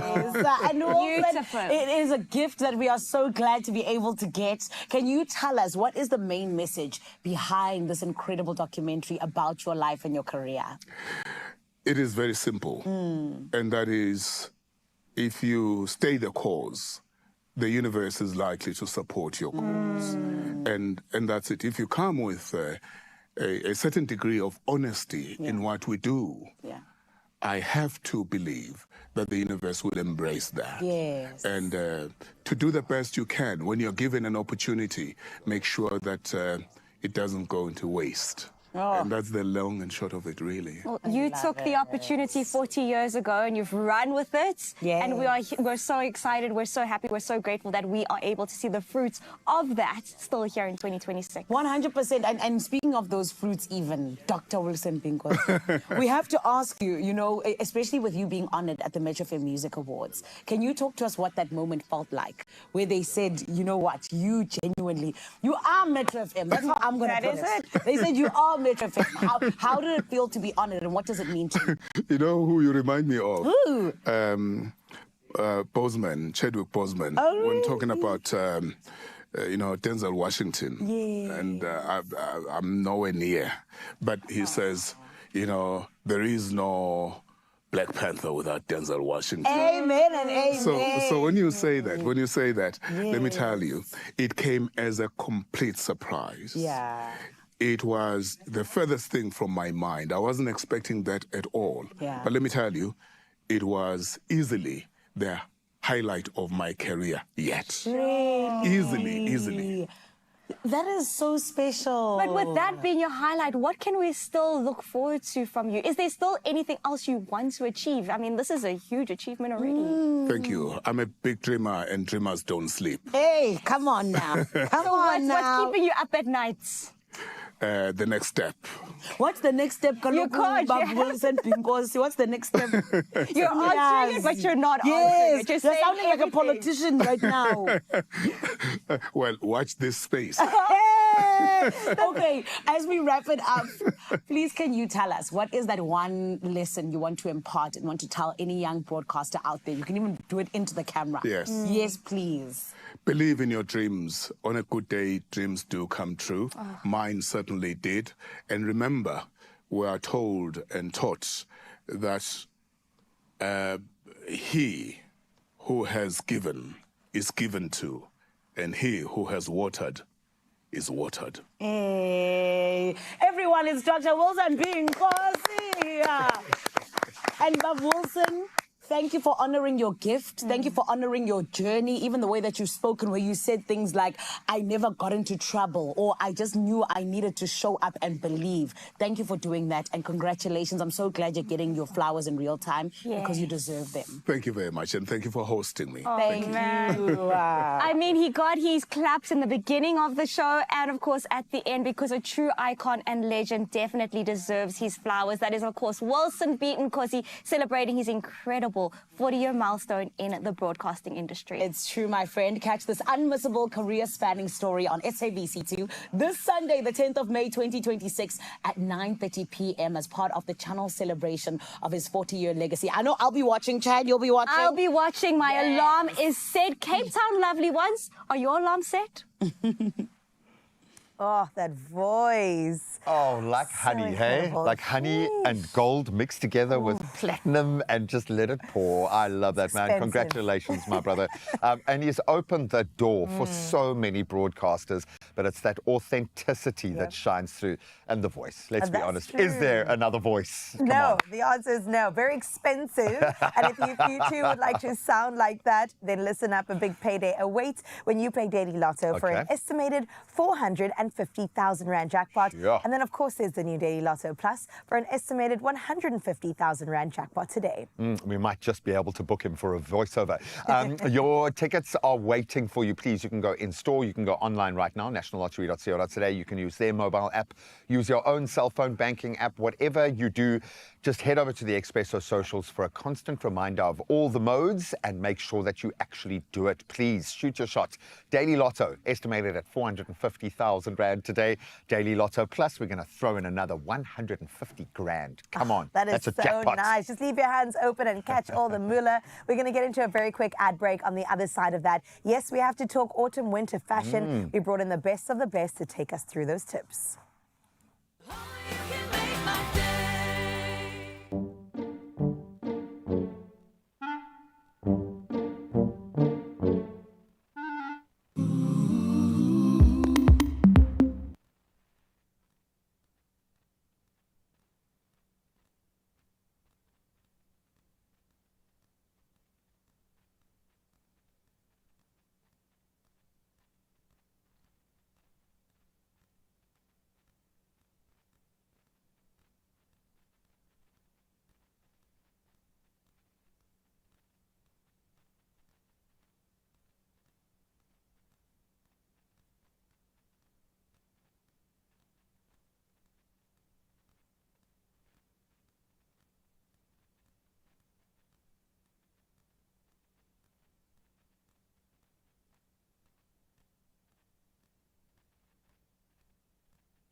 It's my feel-good breakfast show. Well, welcome back. It's your Feel Good Breakfast Show. And right now we have to talk fashion because as you can see across the country, it's getting a little bit chilly and the temperatures are definitely going to continue to drop. It's the perfect time to, of course, layer up. But winter styling is all about those little details, isn't it? From statement scarves and chic wraps to chunky ponchos and, of course, those bold boots and standout bags. The right accessories can completely transform your look. And I've got the queen of accessories and fashion here. Tanya Durant is with us, fashion director of Glamour South Africa, to show us exactly how to style this season's must-haves when it comes to those winter accessories. Tanya, welcome back. Thank you so much, Carissa. Thank you once again for having me. Of course. Okay, so we know that we've got the clothing sorted, Yes. right? Yeah. But often we don't think about the accessories. Yeah. So where does one even begin? Scarves, beanies, ponchos? All of those things that you've mentioned. Yeah. Gloves, all of those things adds to your look, right? So what the accessories does, it completes the look for you. And obviously winter, we want to keep warm, but never forsaking the fact that we actually want to look chic. Come on. So that is what we're going to focus on today. And I think that's so, so important. And so, yeah, I would say for accessories, it's winter, scarves. Yes. 100%. And obviously there's been, I'm not sure if you're aware, but there's been this resurgence of scarves and how to style them. That was very much summer focused. Okay. But right now, obviously for winter, you have a lot, the scarves are a lot bigger. Yeah. You have faux fur scarves. So it's just playing around with all the different textures, the different prints, beautiful, even solid colors. It's all about adding these pieces to just elevate. And I love that. Also, you don't just throw a scarf on your shoulder. You can wrap it around your head. There's so many different ways so many to style ways. it. Yes, you can even wear the scarf on your head and actually make it as, you know, one of those traditional scarves that you would wear back in the day. But it all adds to your look. Okay. Yeah, so we'll just play around with that And today. build it from there. Now, we know Yes. ponchos and wraps, they're so Yeah. versatile. I was even mentioning, I wore that one the other day. My mom would be obsessed one? with it. Yes. Love it. And we know Absolutely that love animal it. print is, of course, a neutral. Yes. Okay, so when it comes to styling, where do we go without making it look super bulky? So one of the key things that you can do when you're wearing a poncho is to belt it, right? So it gives you a bit of definition. And also, it also just makes the look, it gives you those curves. Yes, it just adds the shape back. 100%, and that's what you want, because you want to look good and you don't want to, you know, look, there's nothing wrong if you want a bit of bulkiness. Right, looks We're like not you're wearing a shading blanket, anybody, though. yes. But who wouldn't want a blanket when you're going out? No, just kidding, just kidding. But yes, definitely belting your poncho definitely works really, really well. And also textures, you know, if you're working perhaps with just a solid color, maybe it won't come across as bulky, but print, it's loud. It is very loud. Yeah. So that already does something to the look. So, and also I love the fact that this has got this little faux fur texture. It's like so interesting. So your ponchos aren't just your traditional ponchos. There's a bit of extra oomph this season. So, And I which we love. to see it. Listen, 10 May, Mother's Day is coming, and I Yes. feel like all of our mothers would benefit from something like that. Okay, winter hats. I'm seeing beautiful details over here Love, to my left. absolutely love. We want to balance practicality but still look good. Always. Yeah. And I absolutely love, like I said, textures are a big thing, right? Right. And we love the faux fur that's coming in here. We're going to pretend that we're in the Swiss Alps skiing Come somewhere. I mean, I know we're in South Africa or wherever. Lesotho, But we we're can, in yes, Lesotho. there we go. There we go. So we can enjoy ourselves and we can definitely add and play with the textures. And I think this is such a beautiful, very chic addition to any outfit. Like even simply styling it with your jeans. Yeah. You know, elevate your look with your accessories with Gorgeous. something faux fur as beautiful as this. So, It does also add a little bit of chicness to an outfit. definitely, yeah. And then obviously you've got your beautiful gloves. Yeah.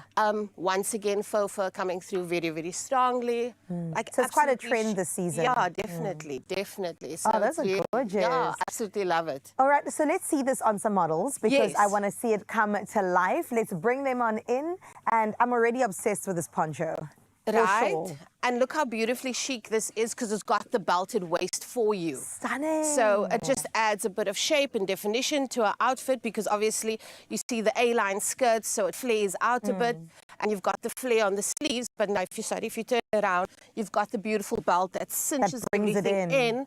and just gives that beautiful silhouette that you want. Also, Absolutely the color. gorgeous. Right? Green is so good. Yeah, and the different color greens as well. And then you have the faux fur hat that absolutely just completes the look. Gorgeous. And then I love our second model here with the zip detail. The check poncho. Like, how interesting are the ponchos this season? Yeah. Absolutely love the zip detail. I love the way it's shaped as well. It's got the long on the side and then the short in the middle. And then let's pair it with some beautiful gloves. Oh, Let's do some matching, play a bit of matching. Why love not? this. Also, And then you can burgundy is bring- all the rage, isn't it? Yes, it's such a beautiful, warm winter color. So absolutely obsessed with that. Look at that. I do love a glove moment. Sometimes not as practical. Yeah. But, I mean, fashion doesn't always have to be practical. No, You that's can the also thing. just Like, look have fab. fun with it. Yeah. Yes. And for our beautiful model at the end here, we've got a beautiful French knitted beret. Let me just stand here. Come on, Can you hold this Yes, for me, of course. please? And then we can just, can I put this on your head? Yes, you may. Oh, merci beaucoup. I You do know? love a little beret moment. Like just a little chic addition to her look. Love. Yeah, And just also to continuing complete- with the neutrals. Yes, just making sure that she looks good. Well, we've got 3 different options for every kind of woman, and I absolutely can see myself in all of the above. And I feel like you too, Mzansi, can definitely take a tip from Tanya and these models. Guys, thank you so much for coming through. Looking gorgeous. That 3/4 zip caught my attention, because that's also a definite trend right now. Yeah, definitely. Okay, And it's so fun. Lewis, It's really we so see fun. you. Yeah. Okay, so for someone building a winter wardrobe with, the essential warm accessories as well, would you suggest investing in to get the most wear versatility throughout the season? What sort of option would you go for that? I would definitely, I love the poncho. Yeah. I think the poncho is such a versatile addition to your wardrobe, the way there are myriad ways that you can actually style it. Style and wear you can it. wear it with almost anything. Yeah. Like, you can have your basic tracksuit, right? In solid colors, just add in, the poncho. It will also look chic. So it's just, I would definitely say invest in that. That's the number one for winter. And a variety of them as well, Mzansi. Yes. I absolutely love it. Tanya, thank you. Thank you so much for having me. We thought winter had to be dreary and cold, and now we know we can look fab Never. while enduring the season. And here's something for you. All My Difference members get 30% off women's wraps, scarves, ponchos, and winter hats, while all customers shopping at Woolworths get 25% off until the 10th of May. That's this Sunday for Mother's Day. So shop this offer at Woolworths. You can get it in store, online, and of course on the Woolworths app.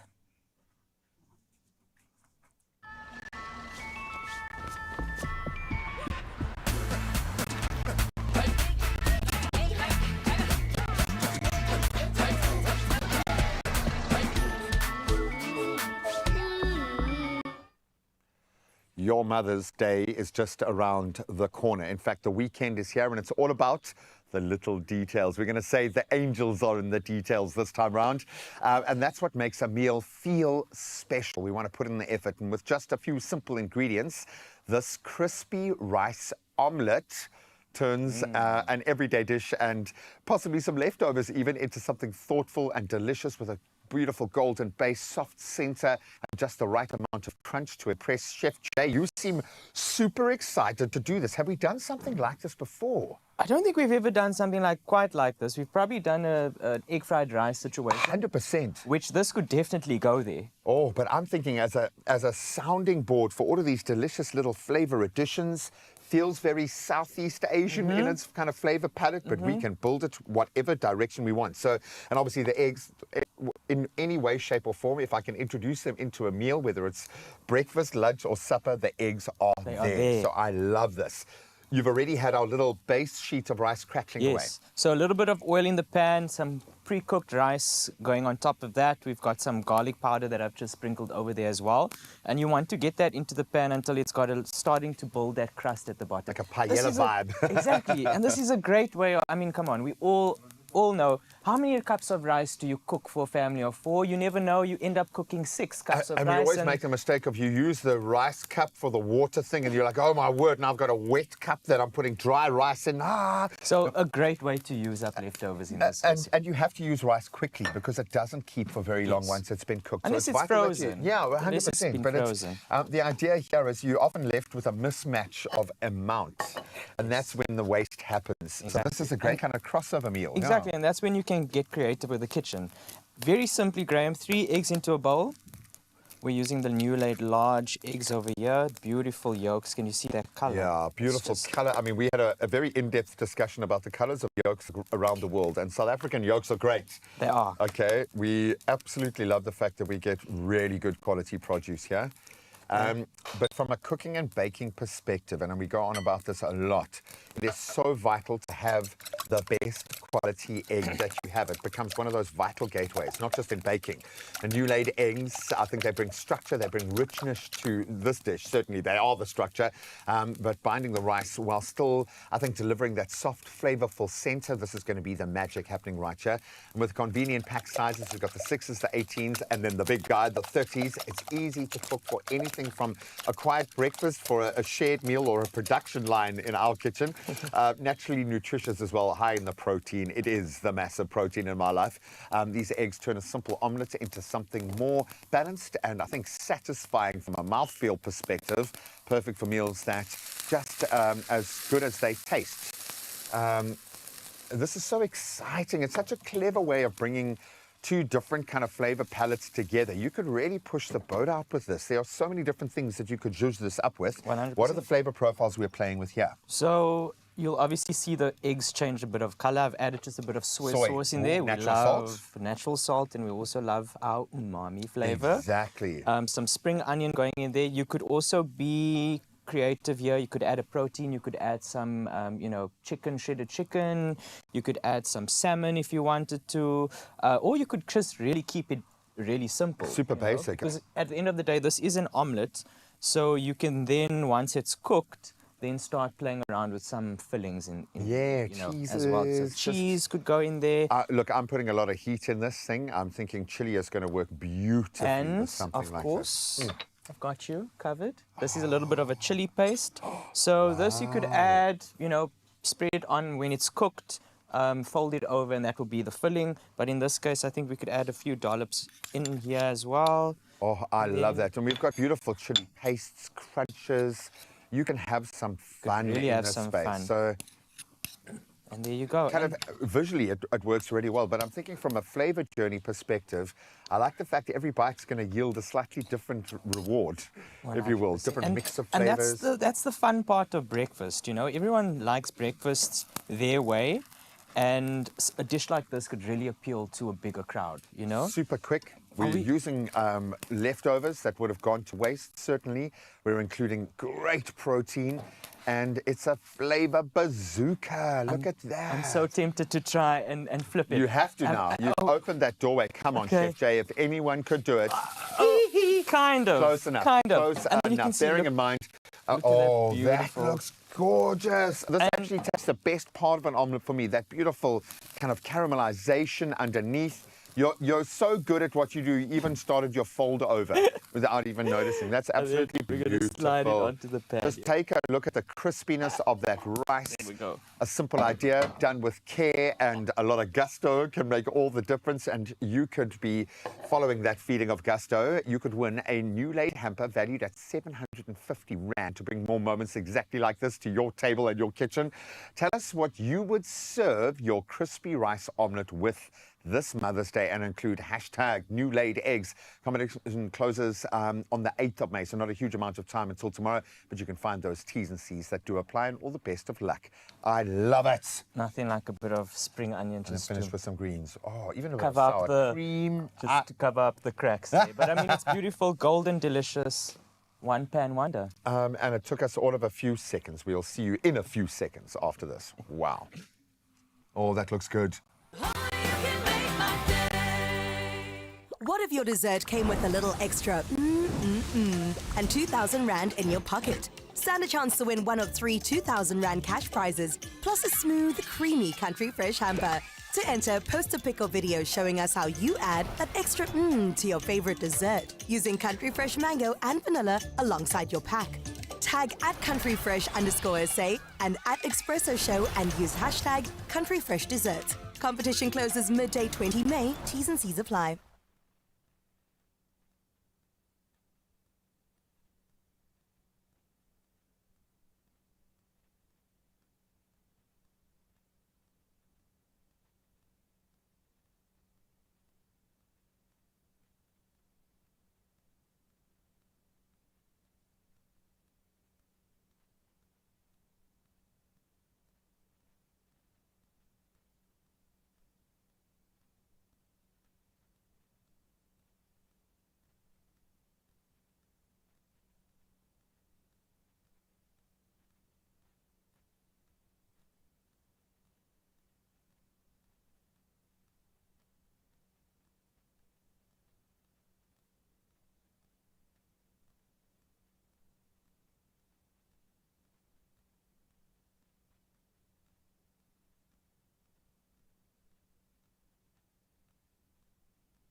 It's my feel-good breakfast show.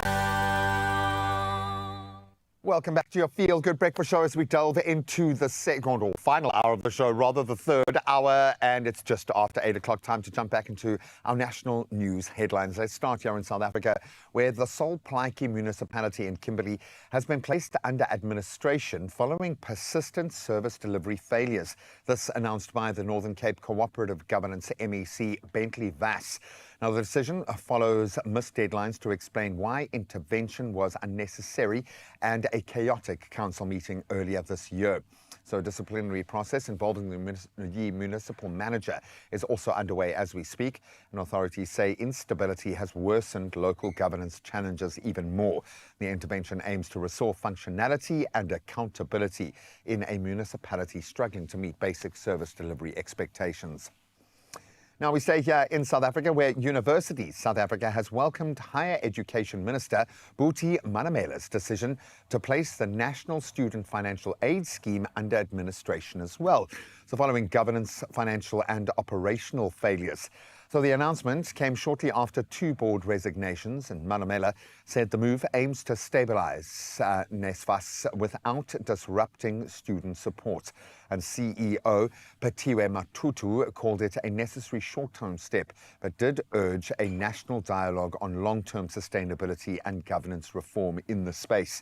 The universities warn that repeated interventions highlight deeper structural challenges that must be addressed to secure the scheme's future. Now, casting a wide gaze on the international news front, Uganda's parliament has passed a contentious protection of sovereignty bill, criticised for echoing restrictive foreign agent laws. So the legislation criminalises actions seen as advancing foreign interests over national ones, with penalties of up to 20 years in prison. So critics, including Human Rights Watch, warned the law could target activists and journalists under vague provisions. And President Yoweri Museveni's long-term rule has already faced scrutiny over repression on many occasions. So despite opposition objections, the bill passed overwhelmingly, raising concerns over shrinking civil space and political freedoms in the country. Now, Iran says it is reviewing a U.S. proposal aimed at ending the Gulf conflict, with discussions reportedly advancing on a one-page memorandum. So the plan would address immediate ceasefire terms while postponing nuclear negotiations. Tehran is expected to respond via Pakistan, which has acted as a key intermediary throughout the war. U.S. President Donald Trump signaled optimism about reaching a deal. Reports of progress triggered a sharp fall in oil prices and then lifted global markets as hopes grow for easing tensions and restoring, most importantly, shipping routes through the Strait of Hormuz. Now, we round off with this incredible moment in time, none more so than for David Attenborough himself. The beloved broadcaster David Attenborough turns 100 years old tomorrow, as a global wave of admiration builds around a life spent bringing the planet's wild beauty into our homes and our hearts. So tributes are already pouring in from fans, from conservationists he's worked with, even world leaders, celebrating his gentle voice and tireless advocacy for nature. He has made the biggest mark, bar none, I think. And to mark the milestone, BBC Earth is rolling out 2 new premieres and a curated lineup of his most iconic pieces of work, including restored classics, landmark documentaries, we're going to the Galapagos again, no doubt, and heartfelt messages from filmmakers that he inspired, and there would be many, and that'll be airing throughout the month of May. A celebration not just of longevity, certainly so, but of legacy, a century that has transformed how humanity sees, understands and protects the natural world, sentient beings all around us. I think being championed by one of the most sentient of them all. Thank you so much, Sir Attenborough. And that's where we leave our news for today. Let's delve into the sport.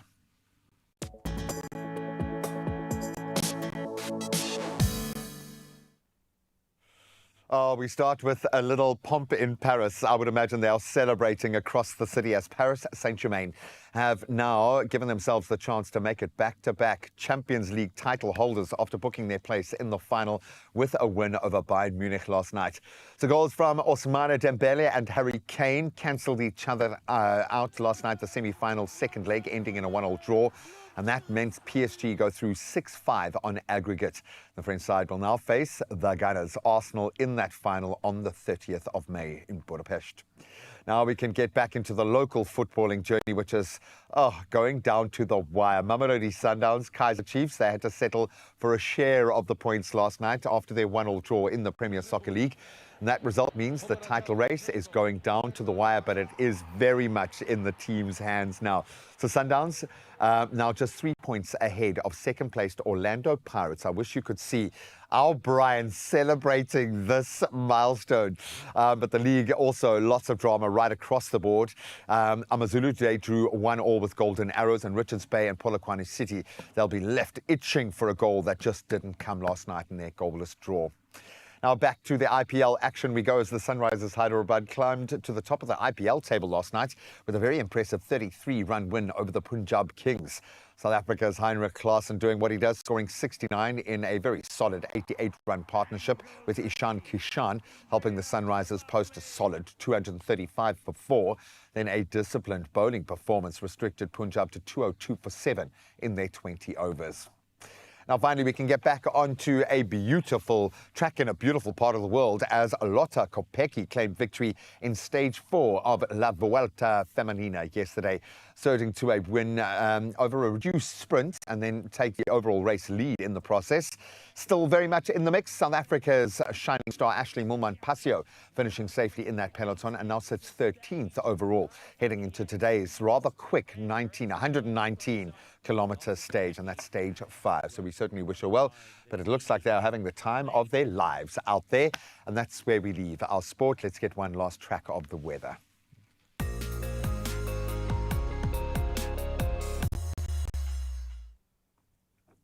Well, thank you so much, Gray, for all those updates. It's my turn now to update you on your weather. And we get started now in Polokwane, where morning clouds will clear for some afternoon sunshine. Looking at your temperatures, well, they'll start at a low of 8 degrees, but then rise to a high of 23. Now, your remaining days bring you mostly sunny skies with temperatures in the mid to high 20s, peaking on Sunday at 29 degrees. Let's see what Klerksdorp has to offer on this Thursday. You can prepare for a partly cloudy day with gentle southwesterly winds. Temperatures begin at a low of 3 and reach a high of 15 degrees. Now, it's mostly sunny skies that dominate the remaining days going into next week, with strong winds that will come through on Sunday, so do brace yourselves. And then out in Pretoria, you can expect a mostly sunny day accompanied by moderate southwesterly winds. Temperatures range from 6 to 18 degrees. And looking ahead, sunny and humid conditions dominate your week, with temperatures in the high teens to mid-20s. Well, from Pretoria, let's head into the city of gold now, out in Johannesburg. Today brings you predominantly sunny skies with gentle southwesterly winds. Your temperatures will start at a cold 3 degrees, but rise to a set 13. Now, as for the rest of your week, expect highs in the mid to high teens, but there will be some fair weather conditions as we make our way through. All right, in Bombela, let's see what we've got for you. Your day kicks off with intervals of both cloud and sunshine. Now, your temperatures range from a brisk 9 to a high of 24 degrees. Now, the days ahead do bring you bright and sunny skies, with tomorrow's temperatures ranging from a low of 9 degrees to a high 23. Out in the beautiful Bloemfontein, you're in for a partly sunny day, but there will be some afternoon showers coming your way. Temperatures rise from a brisk 3 degrees to a high of just 13. There's also a 10% chance of rain today, but over the coming days, sunny skies dominate with highs in the mid to high teens, while strong winds are expected on Sunday. And then into Richards Bay, a cloudy start to your morning will clear as the day progresses. Temperatures, well, they do range from a low of 17 to a nice comfortable 27 degrees. Now, you're in for a sun-full day ahead with warm temperatures peaking at 30 degrees as your high on Sunday. And then out in Durban, your day brings you slightly cloudy conditions. Temperatures do start at a low of 16, but worry not, it rises to 27 as your high. And as we move through the week, expect bright and sunny conditions, even though tomorrow does bring you some cloudy weather. Let's move into Mthatha next, where you're in for a mostly sunny day with noticeable westerly winds. Your temperatures, well, they look like a 9-degree start and increase to 17 as your high. Over the coming days, expect largely sunny skies with temperature highs in the high teens to mid-20s. Out in Uba, formerly known as Cradock, today you can expect a cloudy day with a 55% chance of rain. A chilly start too. Your low is 5 degrees and your high is sitting at 13. For the days ahead, expect temperatures ranging between 3 and a high of 19 degrees with strong winds rolling in on Sunday. Gogompo City, formerly East London. On your side, you can expect a mostly sunny day with rain chanced at 75%. Temperatures range between 13 and a nice warm 28 degrees. Now brace yourselves and hold onto your hats as strong westerly winds do move in at 50 kilometers per hour, continuing into tomorrow. And then out in Ebeja, prepare for a wet day ahead with a 100% chance of rain and also strong southwesterly winds. Now looking at your temperatures, they do range between 12 and 16 degrees.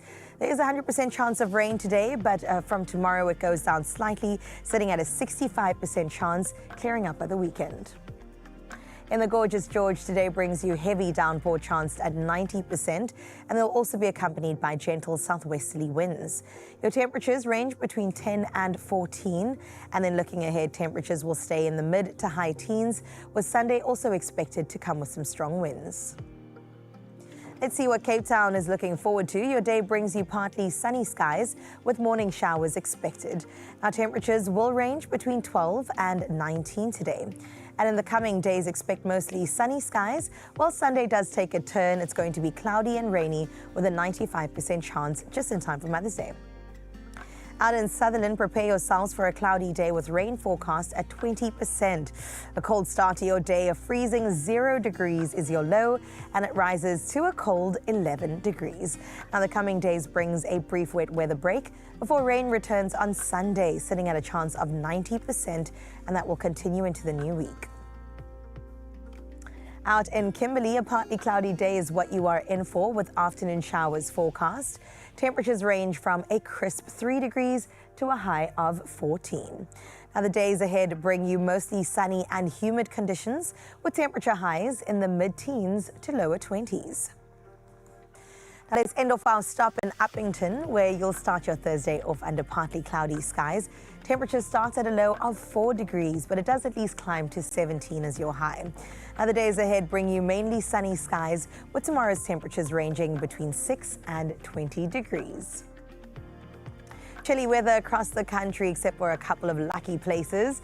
And for now, that brings us into our final sunrise view. But before we even get into 8 o'clock, because let me tell you, it is a goodie. Let's see how 6 and 7 o'clock unfolded as a recap. Now, we started off this morning's show out in Umhlanga, where Danica Fredericks captured a calm coastal sunrise with a fiery orange tone stretching across the sky, lighting up the greenery and, of course, the buildings below. A nice mix of urban, but also a bit of jungle. And over in Wynberg, Samaya Conrad photographed dramatic rays of sunlight breaking through cloud cover out in Cape Town, casting golden beams across the mother city and also those distant mountains making an appearance.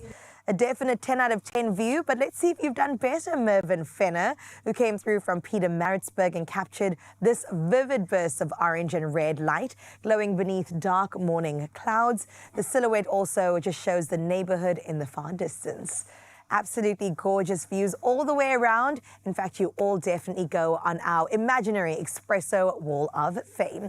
And if you think you could do better, tomorrow's your final chance for the week. Get in touch with us on 063-0369-649. We definitely look forward to that. For now, though, with official DCs wrapped, we get into the final hour of the show straight after this.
It's my feel-good breakfast show.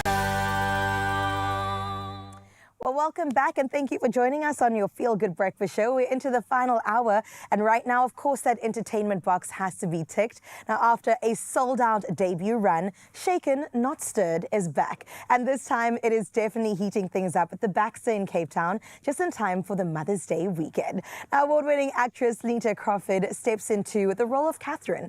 It is a, quote, perfect wife and also mother whose world is completely turned upside down, sparking a journey of rediscovery, but also definitely resilience and a little rebellion, which we love to see. Now, Lenita joins us this morning to share more. So please let's give her an Expresso Feel Good welcome, everybody. Oh my goodness, in the burgundy too, you look gorgeous. Welcome. Thank you so much. Thank you. I'm so excited to get into this, but you know, there are people that have not really seen it, not really heard about it. So please break it down to us. How would you describe Shaken Not Stirred? Oh, let me break it down for you quickly. So basically, as you said, it's about the woman Catherine, who's been married for about 30 years. She has 2 grown-up children who've emigrated, as happens to most families these days. And suddenly she discovers that her marriage has fallen apart. And after 30 years, she has to rediscover who she is, and she has to reinvent herself, as many women have to do. This is what I was going to say. It is definitely a story that resonates with so many at different points in your life too. As a woman, you definitely go through a rebirth time and time again. Yes. So what an incredible role for you to take on.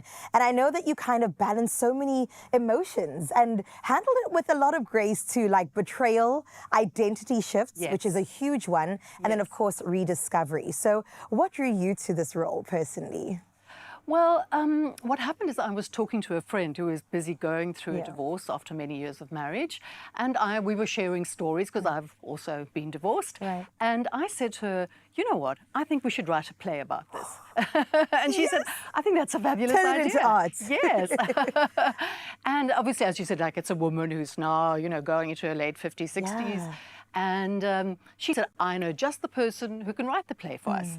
And she knew somebody, the playwright, whose name is Susan Hayden, and she contacted Susan and we got together, and it was a long process of workshopping, story sharing, and then of course I had to find a director who could come and take this on. And that's when I found Natasha Sutherland, and she came on board, and that was a real collaboration between all of these women, and that's how we managed to get Stirred Not Shaken together. Also, it took quite a long time to get the title. So tell me a bit more how you got to that point. To finding the title? Yes. Well, then we thought, what are we going to call this play? And we were going through all sorts of things. And of course, I'm going to still get to the point to tell you about the food part of the play. And so we were looking for something that we could link to a sort of a food thing and how it expressed Catherine.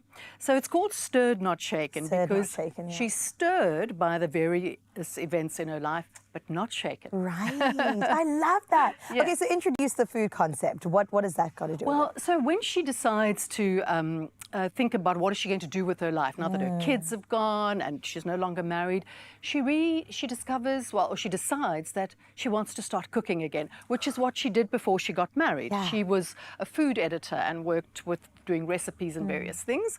And so she decides that's what she's going to do again. And she goes through her various books and she comes across a cookbook written by, and this is an absolute true story, a South African writer who wrote the first ever cookbook to come out of South Africa in 1891. Her name was Hilda Gonda Duckett. Oh my goodness. And she finds this book and she's inspired again to start cooking. And that's what the story, it continues. And of course, it was a woman behind it as well. You know what I really love as well? The fact that, you know, when it comes to women and collaboration, you don't often see that. It's like competition. We all need to go up against each other. But the fact that from the director to the playwrights to the actors and your friend, you guys all came together and put this wonderful work of art together. Yes. And then as you're performing, because it is a one-woman show, which is a lot for you to carry, how do you sort of balance all of the emotions on stage? How do you deliver that time and time again? You know, I think it's for any actor, you obviously have your time before you start the show where you do your prep and you do your focus and you warm up your voice. And once you step onto stage, it's like stepping into the world of that character. So you're transported there. And I just go along with Catherine's journey. So that's how you go through all the emotions that she's going through. But I love it that at the end, you know, she finds out who she is, the strong woman who is resilient. Come on. Moves on with her life. I mean, a true South African and even global story. Stirred, not shaken. I love it. I know you also have some humor in there as well that provides that comedic relief. Yes, absolutely, absolutely. Was that intentional? Yes, we wanted that. We wanted to, you know, we didn't want it to be this very sad, depressing story. So we found lightness, and also to give Catherine the character. That's what I love about her, because she's got a lot of spunk, you know. Come on, a bit of spice. I love that. Well, it does run really, really soon. I know Mother's Day is around the corner. Yes, it's on Sunday. Perfect. Tell me more. Where and how can people get tickets, and why should they? Well, I think it's a perfect gift for your mom or your wife, or maybe even your ex-wife. Why not? You can book at web tickets, that's www.webtickets.co.za. It's at the Masambe Theatre at the Baxter, which is the little theatre around the side. We run from Tuesday to Saturday with 2 shows on a Saturday, a matinee at 3. Sure. And the main show is at 8. Also, we're running a special on Tuesday where the tickets are 100 Rand. So get your mom a Mother's Day ticket there. And then also pensioners, it's the tickets are 180. For pensioners, it's 140. Oh, beautiful. So all to book on web tickets at the Baxter. And book. My goodness, please go ahead and do that. It is definitely a play that you are wanting to see, a one-woman show. And I feel like that is many of us putting on day-to-day our one-woman performance just for you. I'm going to remind you of those dates once again, the 12th to the 23rd of May. Get your tickets at Web Tickets, and definitely stay tuned because there's more on your Feel Good Breakfast Show. We'll see you now.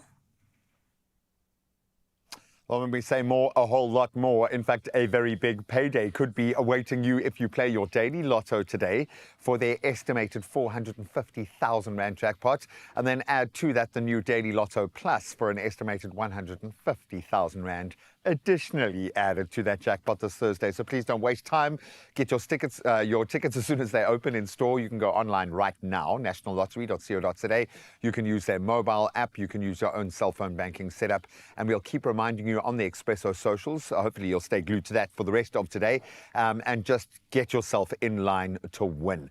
Please play your daily lotto for an estimated 450,000 Rand in that jackpot, and your Daily Lotto Plus for an estimated 150,000 Rand jackpot. You know what?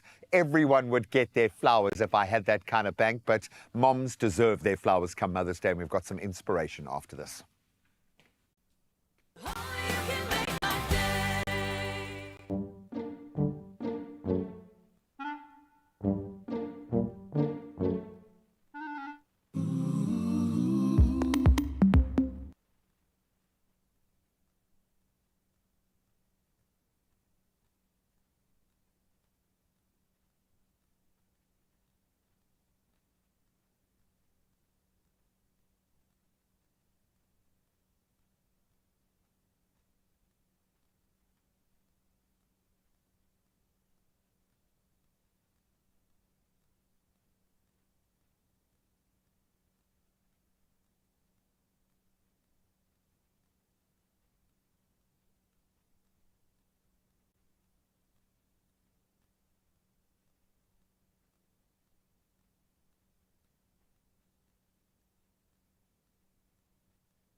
It's my feel-good breakfast show.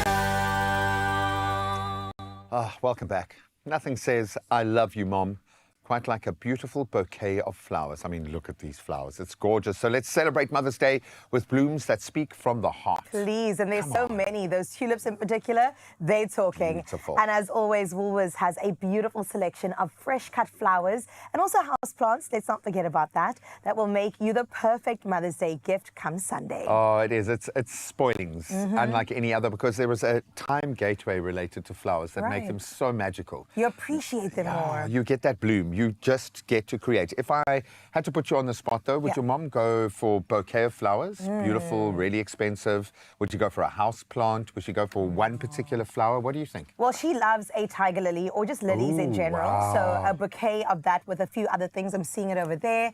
100% is her vibe. And these are one of the most easily managed house plants. They don't need a huge amount of anything, but they regrow beautifully. And seeing them kind of come back into season when it changes, you get such an intense green, and then you get the beautiful flower. I love it. And the colour too. Oh, the colour palette in general is just amazing across all of the blooms, especially the roses. But I like the fact that we can also get kind of local. We can play with sunflowers. I know there will be some proteas in the mix, undoubtedly, but the access to roses we have, guys. It's incredible, hey? On another level. I was in a rose garden in Paarl recently, and it's mind-blowing to see. And it must have smelt amazing. And you get individual blooms that exist only here in South Africa, which is amazing. So we thought we'd challenge ourselves just a little bit. Now, we're not going to challenge ourselves. We're going to have some fun. And we pour are. love into something, either a bouquet or I'm going to arrange. I'm going to see if I can rearrange and arrange. I'm going to do an arrangement. I'm going to try to do a bouquet. We've got 60 seconds in order to do this as well. Okay. Of course, with flowers that are built to last from Woolworths,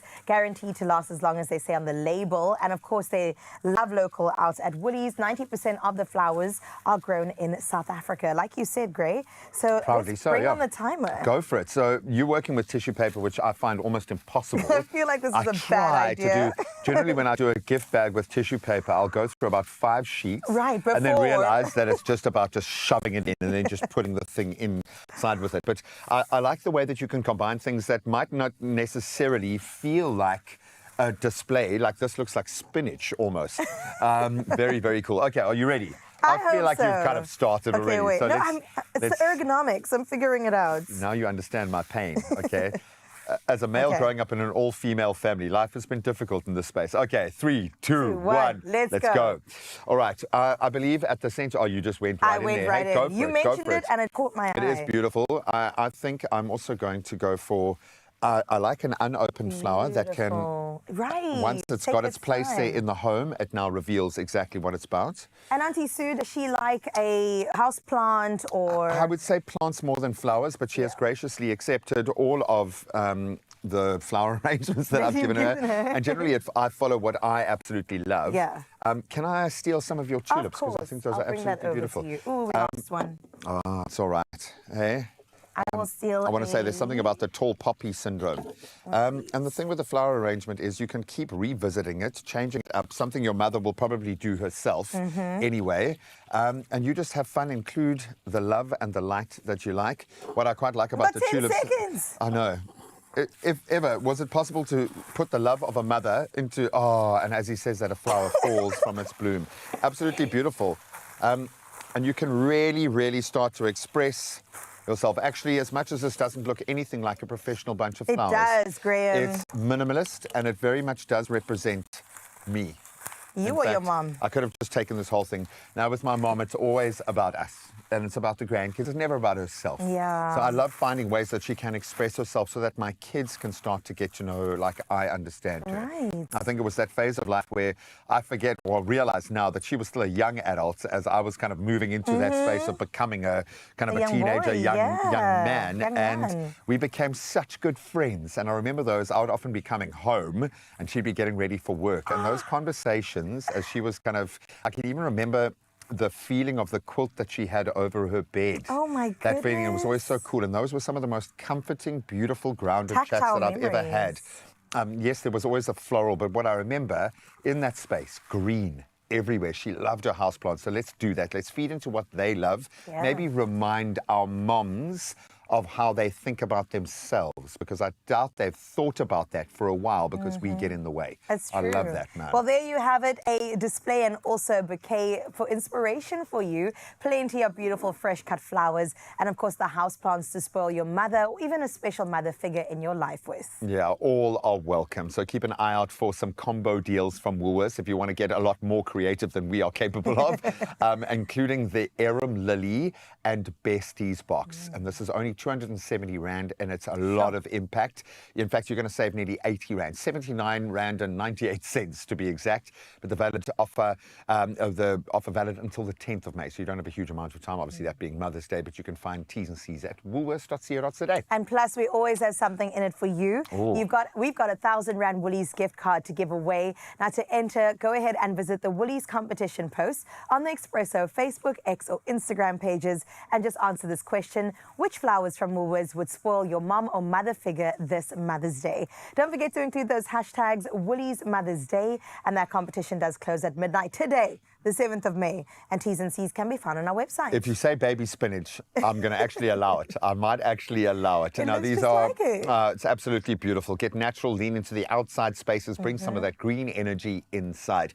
Well, we don't need any energy up north. Ladies, what's cooking?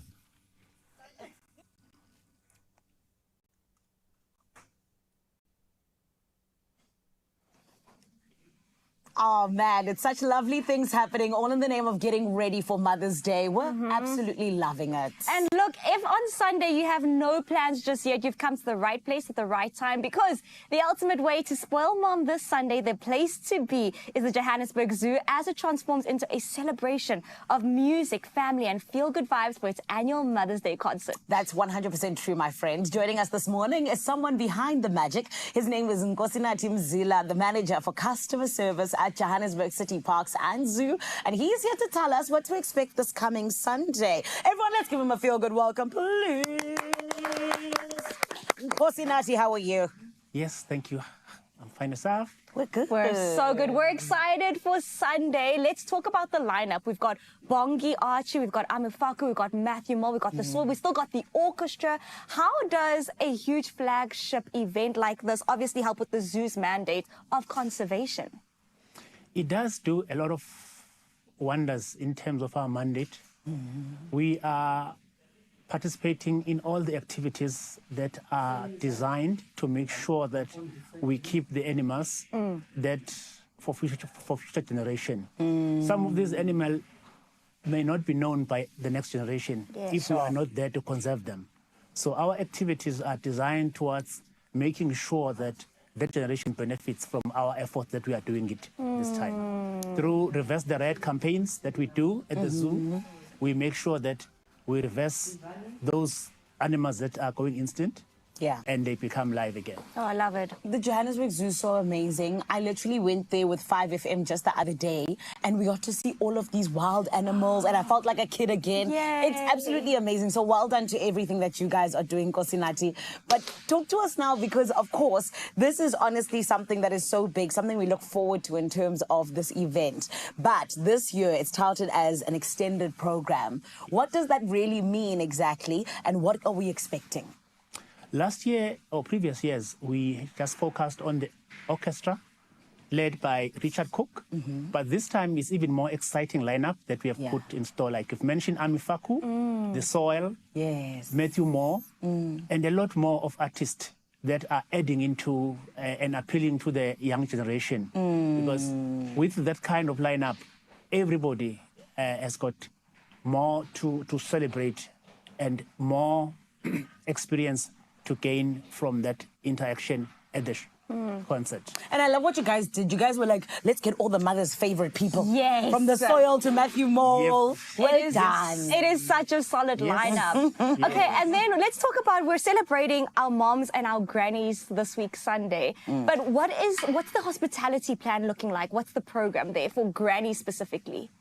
Well, we have a special program for the grannies. Yes. We have exciting heritage tours that are planned for everyone that will come early, so that they know the history of the zoo. Remember, the zoo as a venue was part of the donation by the mining magnate that Herman Exton he gave the land precisely for the people of Johannesburg. Yes.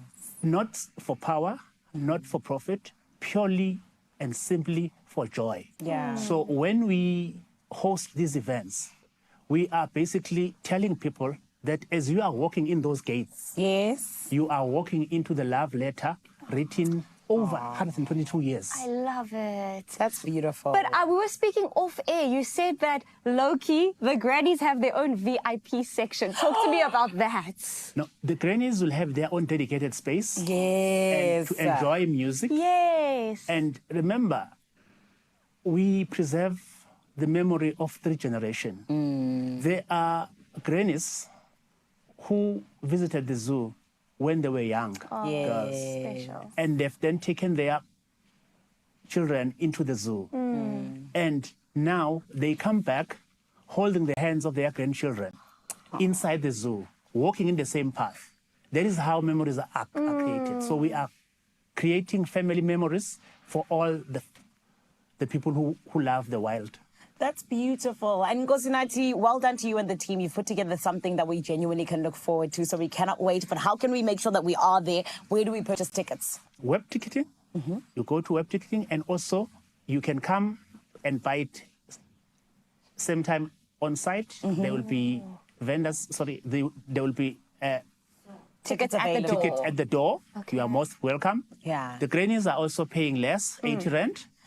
Hey, the grannies are living a good life, Sana. It is their day to shine on Sunday. I love it. Nkosinati, thank you so much for joining us, and congratulations in advance for a very successful event, and we cannot wait. Thank you so much. Thank we look you. forward.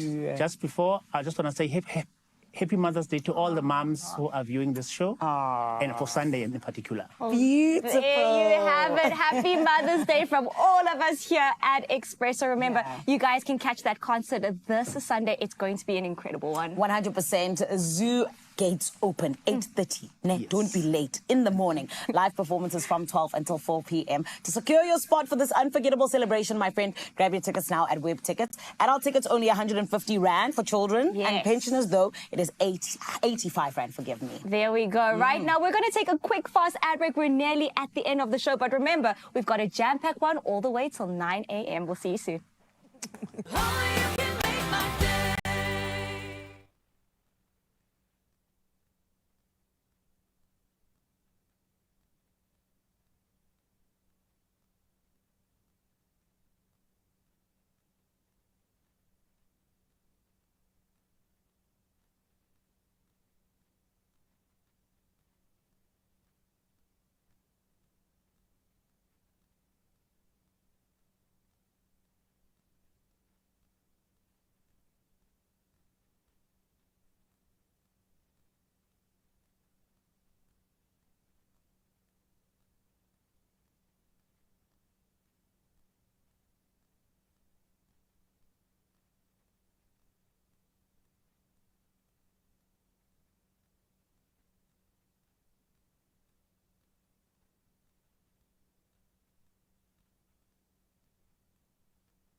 It's my feel-good breakfast show.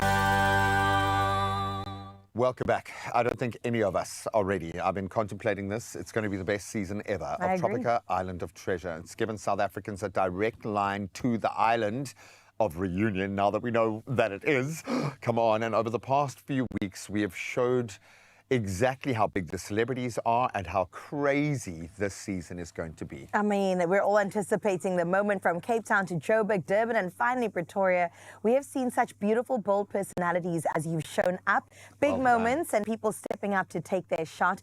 And now, with Pretoria as the final step, auditions have officially come to a close. Oh, and Menlyn, from the auditions that we've seen, you guys smashed it out the park. Well done. So yes, as I said, yesterday we revealed the island. So let's take a look at some of the highlights from across the country. You guys have shone. We are at the audition spot where hopefuls are stepping up for their chance to be part of Tropica Island of Treasure Season 12. So the reason why I stopped to audition today is because I really want to be on that island, hey? And I want to get to experience working with a team. So why I want to enter Tropica Island of Treasure? Well, because I need an experience. And my passport is about to expire. It has no stamp. And I'm 32 years old, so I'd love for my first stamp to be on an island. I want to see the world, travel the world, see different experiences. And that's something I've never had. I stopped here for the free slushy and the free drink. I love challenging myself. I believe in myself. I believe I'm unstoppable. Nothing can ever stop me. So that's why I came here today. Strategy would just be being someone that's a team player, being someone that's, how can I say, I am good with challenges and all these physical things and whatsoever, you know. I am a total ninja. So if I would make it to the island, my winning strategy would be my competitiveness, my enthusiasm, and all the energy I can bring. I would love to be paired with Amanda DuPont. Firstly, because I love her. And secondly, girl power. Thirdly, because I feel like she seems like somebody you would want to be paired with. Going into the island this time, I think I want to come in with strategy, game plan, and tactics. And I know if Caster Semenya's athleticism, if you combine that with my confidence and charisma, I believe we'll make a perfect match. Caster, you know, well, that would be someone that I would like to be paired up with due to the fact that, you know, I feel like we'd be both strong in that competing factor. I'm an athlete as well when it comes to the running, you know what I'm saying? So we'll run up all of the other contestants. I'm gonna bring my all complete 100%, you know what I mean? And if ever like I have an objective or there's a goal at the end, I make sure that I try to reach it by all means necessary. On the island, I'll be bringing my beautiful voice. I'll be singing, "Can you please choose me? I wanna go to the island treasure." Yeah. We have seen the passion, the drive, the personalities, and now all that's left is the island. Stay smooth.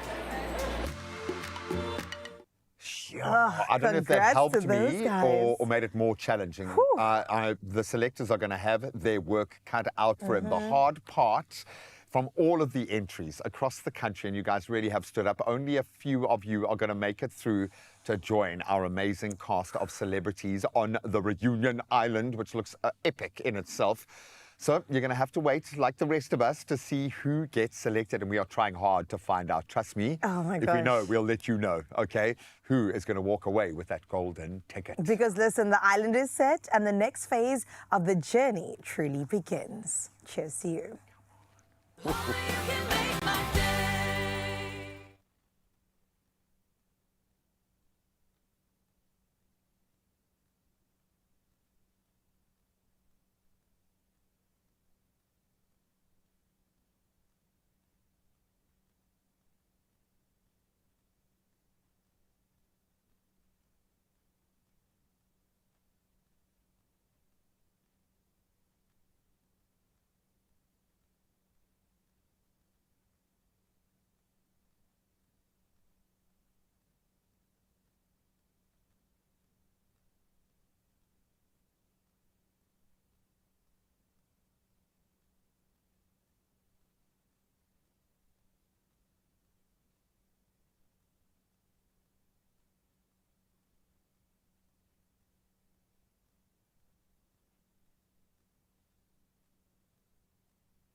back, Mzansi. You can see that I've taken off my jacket for the morning. I would say things are heating up, but oh no, honey, they're cooling down a little bit actually because Country Fresh is in the building. Last week, we introduced you to the brand new Country Fresh mango and vanilla, and as Keshri likes to call it, mango and vanilla because it's so good. And we challenged you to add more to your favorite desserts for a chance to win big. Joining us again this morning, I mean, is the queen that honestly and truly just inspires us here in the kitchen, and she has brought dessert inspiration flowing from her food content creation. Everybody, it is the lovely Keshri Chandria.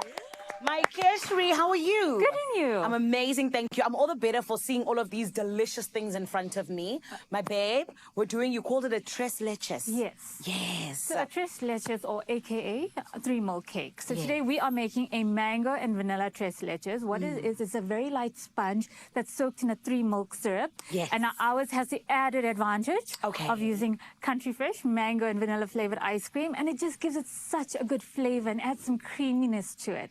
So it just takes the dessert to a whole new level. I love that. And it looks like it's easy to make. Am I wrong? Am I right? Okay, amazing. So that means I can make it. Yes. So do you know how to make a sponge cake? I know how to use a sponge. So let's talk about how I can help you today. Okay, so we're going to start off. So firstly, we make our sponge. Okay. It's going to be a light, airy, fluffy sponge so it can absorb all of that syrup. Nice. So we've already pre-made ours. We've cut it up. Now we're going to make onto our syrup. That's the most important part. And the key ingredient for our syrup? Country Fresh mango and vanilla flavored ice cream. Yes. Yes. So you're going to be my sous chef today. And what I'm going to do is I am going to scoop in the ice cream. And then I'm going to get you to mix it all in for me. Okay. So we're going to start off by just adding a few. Look at that. Perfect scoop every time. Speaking of perfection, why is this specific flavor of Country Fresh so perfect for things like desserts and everything?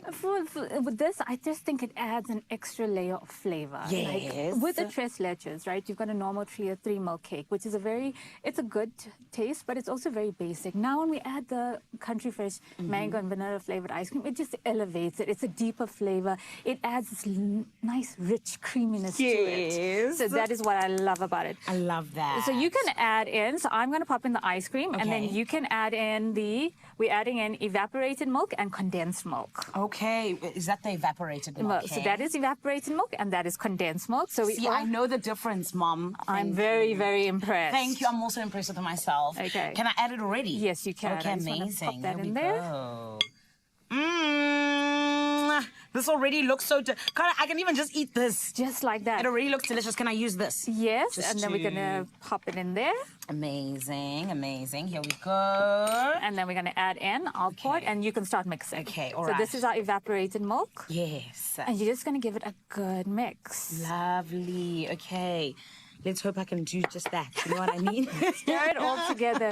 And don't you just love how the color is changing? It's getting a bit more vibrant right now. Beautiful. And when you add ice cream, so a 3 milk cake is normally made with cream, evaporated milk, and condensed milk. Yeah. But when you add the ice cream, you can just see how thick and almost velvety it ends up looking. And that's what we're doing. So yes. So where do we go from here? What happens Okay, next? so now all we're going to do is we are going to spoon. Oh no, but it's not ready, Keshri-sana. Okay. Am I going too slow as a sous chef? Yeah, you Please need to don't be a little fire bit me. faster. I'm sorry. I'm trying. I'm trying. You're on the clock. Oh my word. Oh, I can't work under these conditions. Okay, we're almost there. Yes, we are almost there. Okay. Do all the lumps need to be out? So I think we're good on that. Perfect. Okay, and then all we're going to do is we are going to spoon this over. Oh, nice. Oh, it's already seeping into the sponge cake. Yeah. I love that. So that is what we're going to do. Okay, and you just put as much as possible. Yes, you put as much as possible over Okay, there. There we beautiful. go. So we've already got one where we have left it to soak for the key is to leave it to soak for a little bit.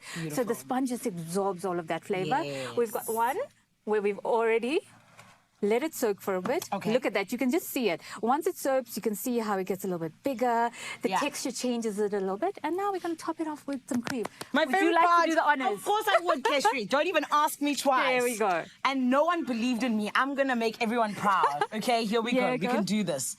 Okay? Yes. Ish! Yes. So you're just got to pipe a little bit and pull back, right? Yes, that's, you see that. You see, I do know the technique. It's just I was nervous. I was just nervous. It's just, you know. I am very, very impressed. Thank you. Thank you. No one believed in me. This is for all my haters, okay? Because I'm doing it. I am very, very impressed. Thank you. Even though they were a little bit small. Is that fine? That is okay. More cream then. Ooh. Hey! Jamie Oliver, I'm coming for your job, son. Because, yay, look at this. Now, babe, I mean, of course we know that this ice cream isn't just for this kind of dessert. You know, what other kinds of desserts can we look at? You can add it to just about anything. As I said, because it has such a wonderful flavor palette and it adds such a nice creaminess to it. So you can add it to a pudding, you can top it over a crumble, you can, in a milkshake or a smoothie, it would just be delicious. I love that, I love that. I'm almost finished over here. So I'm going to get ready because I think we have to top it with a scoop of ice cream. Of course, it's only right. Shout out to Country Fresh and shout out to Tropica because this is literally the perfect dessert. Oh, but I've never seen anything like this in my entire life. Absolutely perfect. Honestly. Apologies. There we go. Oh, nice. Nice. Perfect. I love her. And then we get to put some flowers and mango. Oh my word, this is my dream come true. There we go. I think I belong in the kitchen. I think maybe it's my calling, perhaps. Let's just decorate her a little bit. Okay. Okay. There we go. And I think we are ready to taste. Okay. Here we go. I'm so excited. Right. I can use, I'll use a new teaspoon because we love ourselves. Yes. Go. Okay. Okay. Oh, now so come on, I need to know the verdict. I've tasted this. I need to know what you think. Okay, so I'm going to make sure I'm grabbing a little bit of everything. Everything? Yes. All right, here we go, everybody. Some tres leches.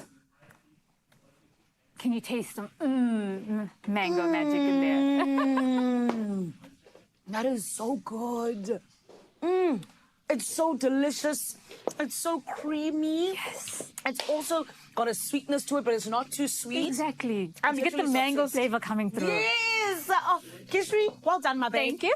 You ate that up. I'm so obsessed with it. And I love the fact that Country Fresh is here to say, yes, we're giving you recipes, but we're also giving you more, right? Of course. And we honestly love the fact that you, my friend, could be a winner. So listen properly to me, because we have been saying that you needed to enter, you needed to come and have a good time with Country Fresh with their new delicious mango flavor, mango and vanilla rather. And today we actually get to tell somebody who is a winner. Are we ready for this, my Kishri? Okay, everybody, it is a huge congratulations to Celeste Brown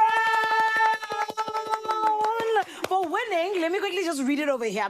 The chocolate banana bread French toast creation. And my Celeste Brown, you've won yourself a 2,000 Rand cash voucher plus, or just cash, just in general, forgive me, plus a smooth, creamy Country Fresh hamper just for you, my lovely, and your loved ones. You can share with everybody because I feel like Country Fresh is always made to share, but it's adding more to your desserts just like that, especially with this brand new flavor. Keshri, I love this. You're always just here in the name of, you know, making people winners and bringing happiness to South Africa. Yes. 100%. Dessert has a way of doing that. Exactly. I love it. And Mzansi, if you think you can top this week's winning creation, well, my friend, it is your time to shine. We want you to get in on the fun. We want you to get in on the smooth, creamy, Country Fresh. And of course, it is all about you winning that 2,000 Rand cash as well as a Country Fresh hamper. Check this out. What if your dessert came with a little extra and 2,000 Rand in your pocket? Stand a chance to win one of 3 2,000 Rand cash prizes, plus a smooth, creamy Country Fresh hamper.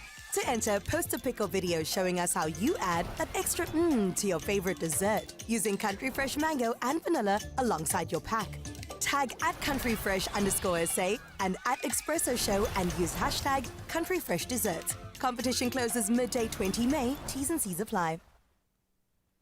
Oh, thank you so much. Love that flavor combo. Loved all the combos today. We brought a lot of beautiful threads together. So thank you so much. Thank you for walking this path with me as we always do. Every day, Graham. Lots of lessons learned today, but I'm just loving my mom. So we want to keep heaping love and praise where it's worth. But I think in a broader sense, seeing what Africans are capable of, the focus on African excellence today, I love that. So Prof. Peter, thank you for opening my eyes to how we can do things differently in South Africa. And Wilson B. Nkosi, congrats on your 40-year milestone. Mzansi, thank you you to you for having an incredible 3 hours with us. And Zan and Chan, thanks to you guys. Keshri, thank you for bringing all this deliciousness all the time. We appreciate you and Country Fresh so much. And I love the mango and vanilla flavor. It makes me so happy. That is delicious. So Holy goodbye. We love you.